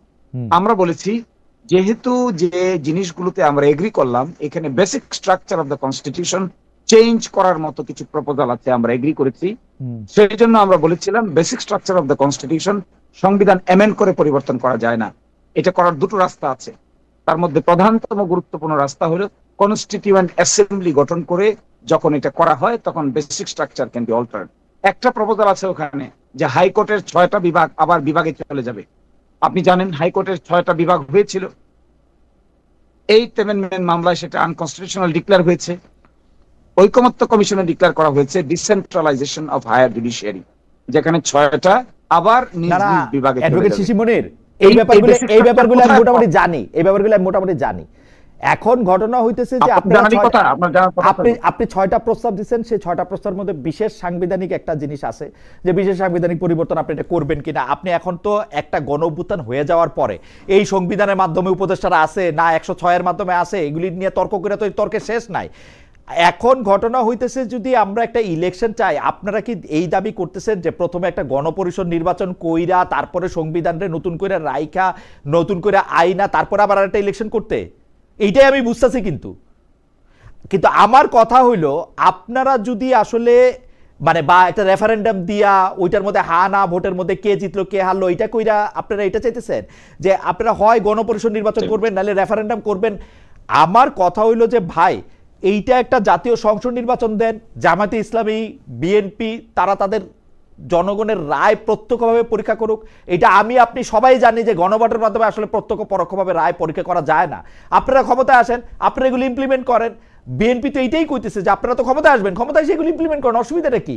আপনারা কিন্তু বিএনপির উপরে এটা চাপাইতেছেন এইটা বইলা যে বিএনপি ক্ষমতায় আসবে এবং আসলে এটা করবে না। জবাব দেওয়ার সুযোগ দেন। জি বলেন। জবাব দেওয়ার সুযোগ দেন। জি বলেন। দেখুন গণ অভ্যুত্থানে কি ঘটেছে। বিএনপি তো মার্শাল লদের সংবিধান পরিবর্তন করে নাই। মার্শাল ল প্রক্লেমেশন নাম্বার 1 1977 এর মাধ্যমে বিএনপি সংবিধান পরিবর্তন করে নাই, সংবিধানের মূলনীতি পরিবর্তন করে নাই, absolute faith in trust in the almighty আল্লাহ যোগ করে নাই, মিনিং সোশ্যাল ইকোনমিক জাস্টিস যোগ করে নাই। কোথায় করেছিল সেটা? কোন পার্লামেন্টে? আজকে কেন এই কথা বলছেন? কারণ তারা গণ অভ্যুত্থানের যে শক্তি, এই শক্তিকে তারা ঐতিহাসিকভাবে সাংবিধানিকরণ করতে চান না। এখানেই তাদের রাজনীতি। আমি সেটাকেই বলছি ভুল রাজনীতি। 106 আপনি বিশ্বাস করেন এটা? 106 গভর্নমেন্ট, এটা 106 গভর্নমেন্ট যদি হয়, দেখেন তো বাংলাদেশের সংবিধানে প্রধান উপদেষ্টা শপথ বলতে কিছু আছে কিনা? না 106 দিয়ে এটা সুপ্রিম কোর্ট রেটিফাই করছে। আমি একটু পর্যন্ত মাইনা নিব, আমি উকিলি তর্কে যাব না। আমি বলবো চিফ জাস্টিস এবং তার ব্রাদাররা বৈশা বলছে যে এটা পারে, আমি ধরে নিছি এটা পারে। কারণ সকল কিছুই তো পারসেপশন। আমাকে এটা ধৈর্য নিতে হয়েছে যে এটা পারে। এখন সংবিধানে নাই প্রধান উপদেষ্টা, এখন আমার কাছে আমি এখন প্রধান উপদেষ্টা বসাবো, আমি এখন চিফ জাস্টিসের কাছে গেছি, আর ওর ব্রাদাররা মিলা কইছে তুমি এটা পারো, এখন আমি ওইটারও কোশ্চেন করবো, কই গিয়ে ঠিকমু তারপরে গিয়ে আমি এটাই তো ভুল রাজনীতি। এই ভুল রাজনীতিকেই তো বিএনপি নিয়ে গেছে দেশকে। এই 106 কে করার ক্ষেত্রে তারাই তো অ্যাডভাইস করেছে। যদি তারা এখন কেন সেটা রেকটিফাই করতে চায় না? এখন কেন গণ অভ্যুত্থানের এই গভর্নমেন্টের মূল শক্তি তো পিপলস উইল কে তারা রিকগনাইজ করতে চাচ্ছে না। ভাই বলেন এই যে 2026 সালে আমার একটু সুযোগ দিলে ফেব্রুয়ারি, আচ্ছা আপনি শেষ করলে আমি একটু কই, আপনি সুযোগ দিলে আমি একটু কই। আপনি যে 2026 সালের 12 ফেব্রুয়ারি নির্বাচনের কথা বলা হচ্ছে, 2026 সালের 12 ফেব্রুয়ারি নির্বাচনের আইন কোথায় পেল তারা? আইন পায় না অ্যাডভোকেট শুনেন। আমি আপনার আইন দেখাই, দাঁড়ান। আপনার তো আমার আসলে আমি আপনার আইন দেখাই, আমি আপনার বলি। আপনি মার্শাল লর উদাহরণ দিলেন, 1977 সালের প্রক্লেমেশনের কথা আপনি কইলেন। বাংলাদেশে যদি এখন একটা মার্শাল ল হইতো যেখানে কনস্টিটিউশন সাসপেন্ড করা যায়, কনস্টিটিউশন সাসপেন্ড রাখা যায়, তারপরে যেমন ইচ্ছা এটাকে আমি পরিবর্তন করে পরে ভূতাপেক্ষ আমি এটা চেঞ্জ করতে পারি, সেইটা কিন্তু হয়তো আরেকটা সিনারিও। এখন বাংলাদেশে কিন্তু আসলে মার্শাল ল বা যেই লতে আমি আমার সংবিধান সাসপেন্ডেড রাখছি ওইটা কিন্তু আমি করি নাই। কেন করি না এটা জামাত ইসলামের দোষ নাকি বিএনপির দোষ নাকি ইউনূস সাহেবের দোষ নাকি ওয়াকার সাহেবের দোষ, এটা ইতিহাস ঠিক করবে পরে। আমি জানি না এটা কার দোষ বা গুণ, না ফরহাদ মজার ভাইয়ের দোষ। প্রশ্নটা কি আপনার? আমি যেটা কইতেছি সেটা আমি বলি। এখন আপনি তো কনস্টিটিউশন সাসপেন্ডেড রাখেন নাই ভাই। এখন আপনি যখন কনস্টিটিউশন সাসপেন্ডেড রাখেন নাই, আপনার যখন একটা মার্শাল ল নাই, আপনি প্রতিদিনের কাজকর্ম আপনি কি দিয়া চলবেন? আপনি যে আমার নামে মামলা করবেন আমি আপনার খুন করছি, এটা আপনি কি দিয়া করবেন? আপনার যদি এখন সংবিধান 1 মিনিটের জন্য সাসপেন্ডেড থাকে, কি করবেন আপনি আমারে বলেন? আপনাকে তো একটা ভান কইরেই যাইতে হবে যে না আমার এটা সংবিধান আছে। তাহলে আপনাকে শুনেন, তাহলে আমার প্রশ্নের আনসার শুনেন। বলেন। তাহলে আপনি আমাদের কনস্টিটিউশনাল জার্নির পার্ট গুলো সম্পর্কে আমি ধরে নিচ্ছি আপনি 100% ওয়াকিবহাল। আপনি বাংলাদেশের 90% ওয়াকিবহাল, at least 90% ওয়াকিবহাল। আমি ধরে নিচ্ছি 100% because you are my senior brother happen to be the legal career. 153 constitutional প্রভিশনের মধ্যে একটু কনস্টিটিউশনটা খুলে একবার বসেন, আমরা বারবার বসেছি। 57টা অনুচ্ছেদ ইতোমধ্যে অ্যাব্রোগেটেড হয়ে গেছে by way of action of the state and by the mass movement. জনগণের পাওয়ারকে রিকগনাইজ করা ছাড়া আগামীতে বিএনপি কেন সকল রাজনৈতিক দলের সামনে জনগণের কনস্টিটিউয়েন্ট পাওয়ারকে রিকগনাইজ করা ছাড়া বাকি যত আর্গুমেন্ট করা হবে সবই গুজামিলের আর্গুমেন্ট। যদি এই গুজামিলটা রেখে সামনের দিকে অগ্রসর করা হয়, আমাদের কনসার্নটা দেখেন ভাই, আমাদের কনসার্নটা not to create any obstacle in holding general elections. আমাদের কনসার্ন হলো আমরা জানুয়ারিতে নির্বাচন চাই, আমরা ডিসেম্বরে নির্বাচন চাই, আমরা ফেব্রুয়ারি 12 তারিখে নির্বাচন চাই, আমরা 48 ঘন্টার ভিতরে এই কমপ্লেক্সিটি দূর করে ফেলা সম্ভব। এই কমপ্লেক্সিটি আগামী 72 ঘন্টার ভিতরে দূর করে ফেলা সম্ভব। 72 ঘন্টার ভিতরে দূর করেন, কেমনে এটা একটু বলেন তো। এটা problem solve, let's proceed further. Where is the problem? Further proceed বলতে যে মানে আমরা কি এখন কনস্টিটিউশনটাকে উইথেল রাখবো? কি করব এখন? কিছুই করবেন না, আপনি কনস্টিটিউশনের অতীতে যা করেছেন তাই করবেন। আপনি সফার প্র্যাকটিকেবল জুলাই সনদের যে কয়টা বিধানের সঙ্গে সংবিধান সাংঘর্ষিক আছে, এই কয়টা বিধানের উপর জুলাই সনদকে সুপ্রিমেসি দিবেন। That is done. This is the way we have done it earlier. সেটা তো অ্যাডভোকেট সিসি বলেন, এটা তো অলরেডি আপনি বলছেন 57টা অনুচ্ছেদ অলরেডি লঙ্ঘিত হয়ে গেছে। এই 57টা অনুচ্ছেদ আপনি কিছু করেন আর না করেন, এখন যদি আপনি চুপ করে বইসাও থাকেন আপনাকে এটা রেটিফাই করতে হবে, কিন্তু আসলে না করলে আপনার ঝামেলা আছে। আজকে না হোক 20 বছর 25 বছর 30 বছর পর আপনার ঝামেলা আছে। আপনি তো এটা করবেনই, কিন্তু এইটা করার ক্ষেত্রে কোন ওয়েতে এটা করা হবে, কেমনে এইটার মধ্যে থেকে এটা করবে। বিএনপিও কিন্তু বড় ঝামেলায় পড়বে, বিএনপি কিন্তু সুখে থাকবে তা না, সবাই ঝামেলায় পড়বো আমরা। মানে এই 57 অনুচ্ছেদের মধ্যে সবাই ঝামেলায় পড়বে। একটা আমি এই জন্য বলছিলাম ভাই, আমি এই জন্য বলছিলাম যে নেগেটিভ রাজনীতি থেকে বের হয়ে আসলে যে 2-3টা ওয়ের কথা বলা হচ্ছিল, একটা ছিল রেফারেন্ডাম আর একটা ছিল স্পেশাল কনস্টিটিউশনাল আদেশ। এর মাধ্যমে সবাই ঐক্যমত্য হয়ে এটা যা হয়ে গেলে could have been solved within 48 hours. আমি কিন্তু অ্যাডভোকেট মনির আপনার সঙ্গে আমার আসলে আলাদা করে বসতে হবে। আমি কিন্তু বুঝতেছি না আর্গুমেন্টটা কথা, কারণ বিএনপিও তো এইটা নিয়ে ঝামেলায় পড়বে, বিএনপিকে এটা রেটিফাই করতেই হবে। বিএনপি তো এটা নিয়ে বসে থাকতে পারবে না। সংবিধানের মধ্যে আমি আর আপনি সত্যি একই পৃষ্ঠায়। আমিও মনে করি 57টা অনুচ্ছেদের 57টা এবং ভয়ঙ্কর ভয়ঙ্কর অনুচ্ছেদ, মানে শেখ হাসিনা শেষ দিকে যে সংবিধানটা এমন জায়গায় নিয়ে গেছে এর জন্য এক একজনের 7বার 8বার করে ফাঁসি হবে। এখন এই জায়গাগুলি তো সবগুলি ঠিক করতে হবে। বিএনপি তো এটা দ্বিমত করে নাই ভাই, আপনি কোথায় দ্বিমত পাই না? আমি তো পাই নাই দ্বিমত করছে তো দ্বিমত তো করছেন। সর্বশেষে ওই দিন দেখলাম হঠাৎ করে বলতেছেন ঠিক আছে সনদের প্রাধান্য দেওয়া যাবে কি যাবে না, এই ব্যাপারে আমরা আরেকটা 106 এ প্রেসিডেন্টের মাধ্যমে আমরা মাননীয় প্রধান বিচারপতির কাছে আরেকটা অ্যাডভাইজারি অপিনিয়ন পাঠাই। আবার মাথায় বিএনপির আর্গুমেন্ট হলো we are within the constitution, কিন্তু কনস্টিটিউশন যে অ্যাব্রোগেট হয়ে গেছে, কনস্টিটিউশন যে ইতোমধ্যে 57টা, এটা কি তাদের জন্য ডেঞ্জার না? সেটা তো সকলের জন্য ডেঞ্জার। সেটা তো আমরা রেট্রোস্পেক্টিভ ঠিক করে নিব, সেটা তো আমরা ভূতাপেক্ষ ঠিক করে নিব ভাই। এই বিশ্বাসটা আপনারা কেন রাখতেছেন না বিএনপিতে? আচ্ছা ঠিক আছে, যাক, আপনার সঙ্গে এটা নিয়ে আমার আলাদা করে অনেক কথা হইতে হবে। এইটা নিয়ে আমি মনে হয় আমার মনে হয় যে ডেফিনেটলি এটা নিয়ে আসলে আপনার সাথে আমার কথা বলার আছে। আমি একটু জনাব আজিজুল বারী হেলালকে একটু শুনতে চাই, উনি অনেকক্ষণ ধরে কথা বলতে চাচ্ছেন। আমরা আসলে জনাব আজিজুল বারী হেলাল, আপনারা মানে যেই বিষয়টা দিবালোকের মতো স্পষ্ট, আমি আপনাকে বলি আমাদের সংবিধানে কিন্তু আসলে প্রধান উপদেষ্টা মণ্ডলী যে নির্বাচন কমিশনের মাধ্যমে এটা গঠন করা হয়েছে 90 দিনের মধ্যে নির্বাচনের কোনোটাই কিন্তু আসলে মানে আমি কি কমো, আমার এগুলি মুখস্থ থাকে না, কিন্তু দেখলে আমি দেখতাম যে মানে পুরাটা দেশ কিন্তু চলতেছে হচ্ছে যে মানে মানে একটা কিছু মানে প্রতিটা জিনিস নিয়ে কিন্তু মামলা হইতে পারবে। এখন আপনারা এটা কিভাবে রেটিফাই করবেন, কিভাবে কি করবেন, এটা নিয়ে আপনাকে ভাবনাটা কি আসলে হেলাল ভাই? আমাকে একটু বলতে, প্রথমে আমি অবজেকশন জানাই যে ওই যে বললেন যে 57টা আর্টিকেল নাকি অটোমেটিক্যালি চলে গেছে, আপনিও বললেন চলে গেছে না ভাই, লঙ্ঘিত হইছে তারা এটা বলবে না লঙ্ঘিত হইছে, তর্ক করে লাভ নেই। আমি এটা ডিসপুট রেখে গেলাম যে 57টা চইলা যায় নাই ভাই, লঙ্ঘিত হইছে চইলা যায় নাই না, এখানে বলছে যে অলরেডি চলে গেছে তাই বলছে। তারপরে আপনি বলছেন যে কনস্টিটিউশনে আপনি আরেকটা বললেন যে ইমপ্লিমেন্টেশন হবে কি করে জুলাই সনদ। দেখেন জুলাই সনদ ইমপ্লিমেন্টেশনের জন্য বিএনপি যত পরিষ্কার করে বলেছে, এটাকে জটিল করছে জামাতে ইসলামী। আমরা বললাম যে সংবিধান যদি সংস্কার করতে হয় আপনাকে সংসদে যেতে হবে, এটার বাইরে আপনার কোনো পথ আছে? আপনি যদি কোনো সংবিধান সংস্কার করতে না হয় তাহলে আপনি নির্বাহী আদেশে দেন। এছাড়াও যদি আপনার কোনো পদ্ধতি থাকে সেটা আপনি সুপ্রিম কোর্টের কাছে জিজ্ঞেস করতে পারেন।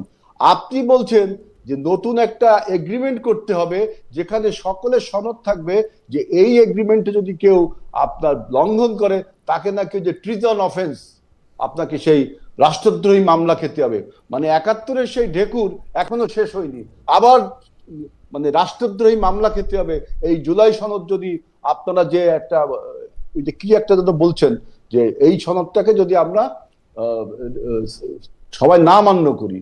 আমরা বিএনপি 3টা পথ দেখালাম, আপনি যদি এখন অন্য কোনো পথ দেখান যে এই পথে আপনার জুলাই সনদটা আপনার বাস্তবায়ন হবে, তাহলে তো আমি দেখলাম যে এক্সিস্টিং যে সংবিধান সেই সংবিধানকে তো আপনি লঙ্ঘন করে আরেকটি সংবিধান না কিন্তু হেলাল ভাই পুরনো তোরপার করতে ভালো লাগে না হেলাল ভাই।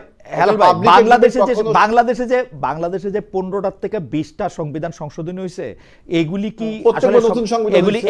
এগুলি সবগুলির উদ্ভূত কি সংসদে? আপনারা যেগুলি বিএনপি যেগুলি করছে এগুলি কি জন্ম সংসদে? আমি যেটা বলছি আমাদের যে আপনি যেটা বলছেন যে 77 সালে যে প্রক্লেমেশনের কথা বলছেন তাই না, সেইটা কিন্তু রেটিফাই করে নেওয়া হয়েছে আপনার পরবর্তী সংসদে 78 সালে। এখন করেন, পরে সংসদে রেটিফাই করবেন, সহজ হিসাব না এখন যদি আপনি একটা এখন কি বাংলাদেশে কি আপনার একটা কোনো বিপ্লব হয়েছে? আপনি যেটা বললেন এখানে কি কোনো সায়েম যে মার্শাল ল জারি করেছে সেই মার্শাল ল জারি হয়েছে? এখানে খালি মার্শাল লটা হয় না, এখানে খালি মার্শাল লটা হয় না, বিপ্লবের চেয়ে কম কি হয়েছে? প্রধানমন্ত্রী চলে গেছে, বাইতুল মুকাররমের খতিব চলে গেছে, আর কি বিপ্লব আর কি হবে?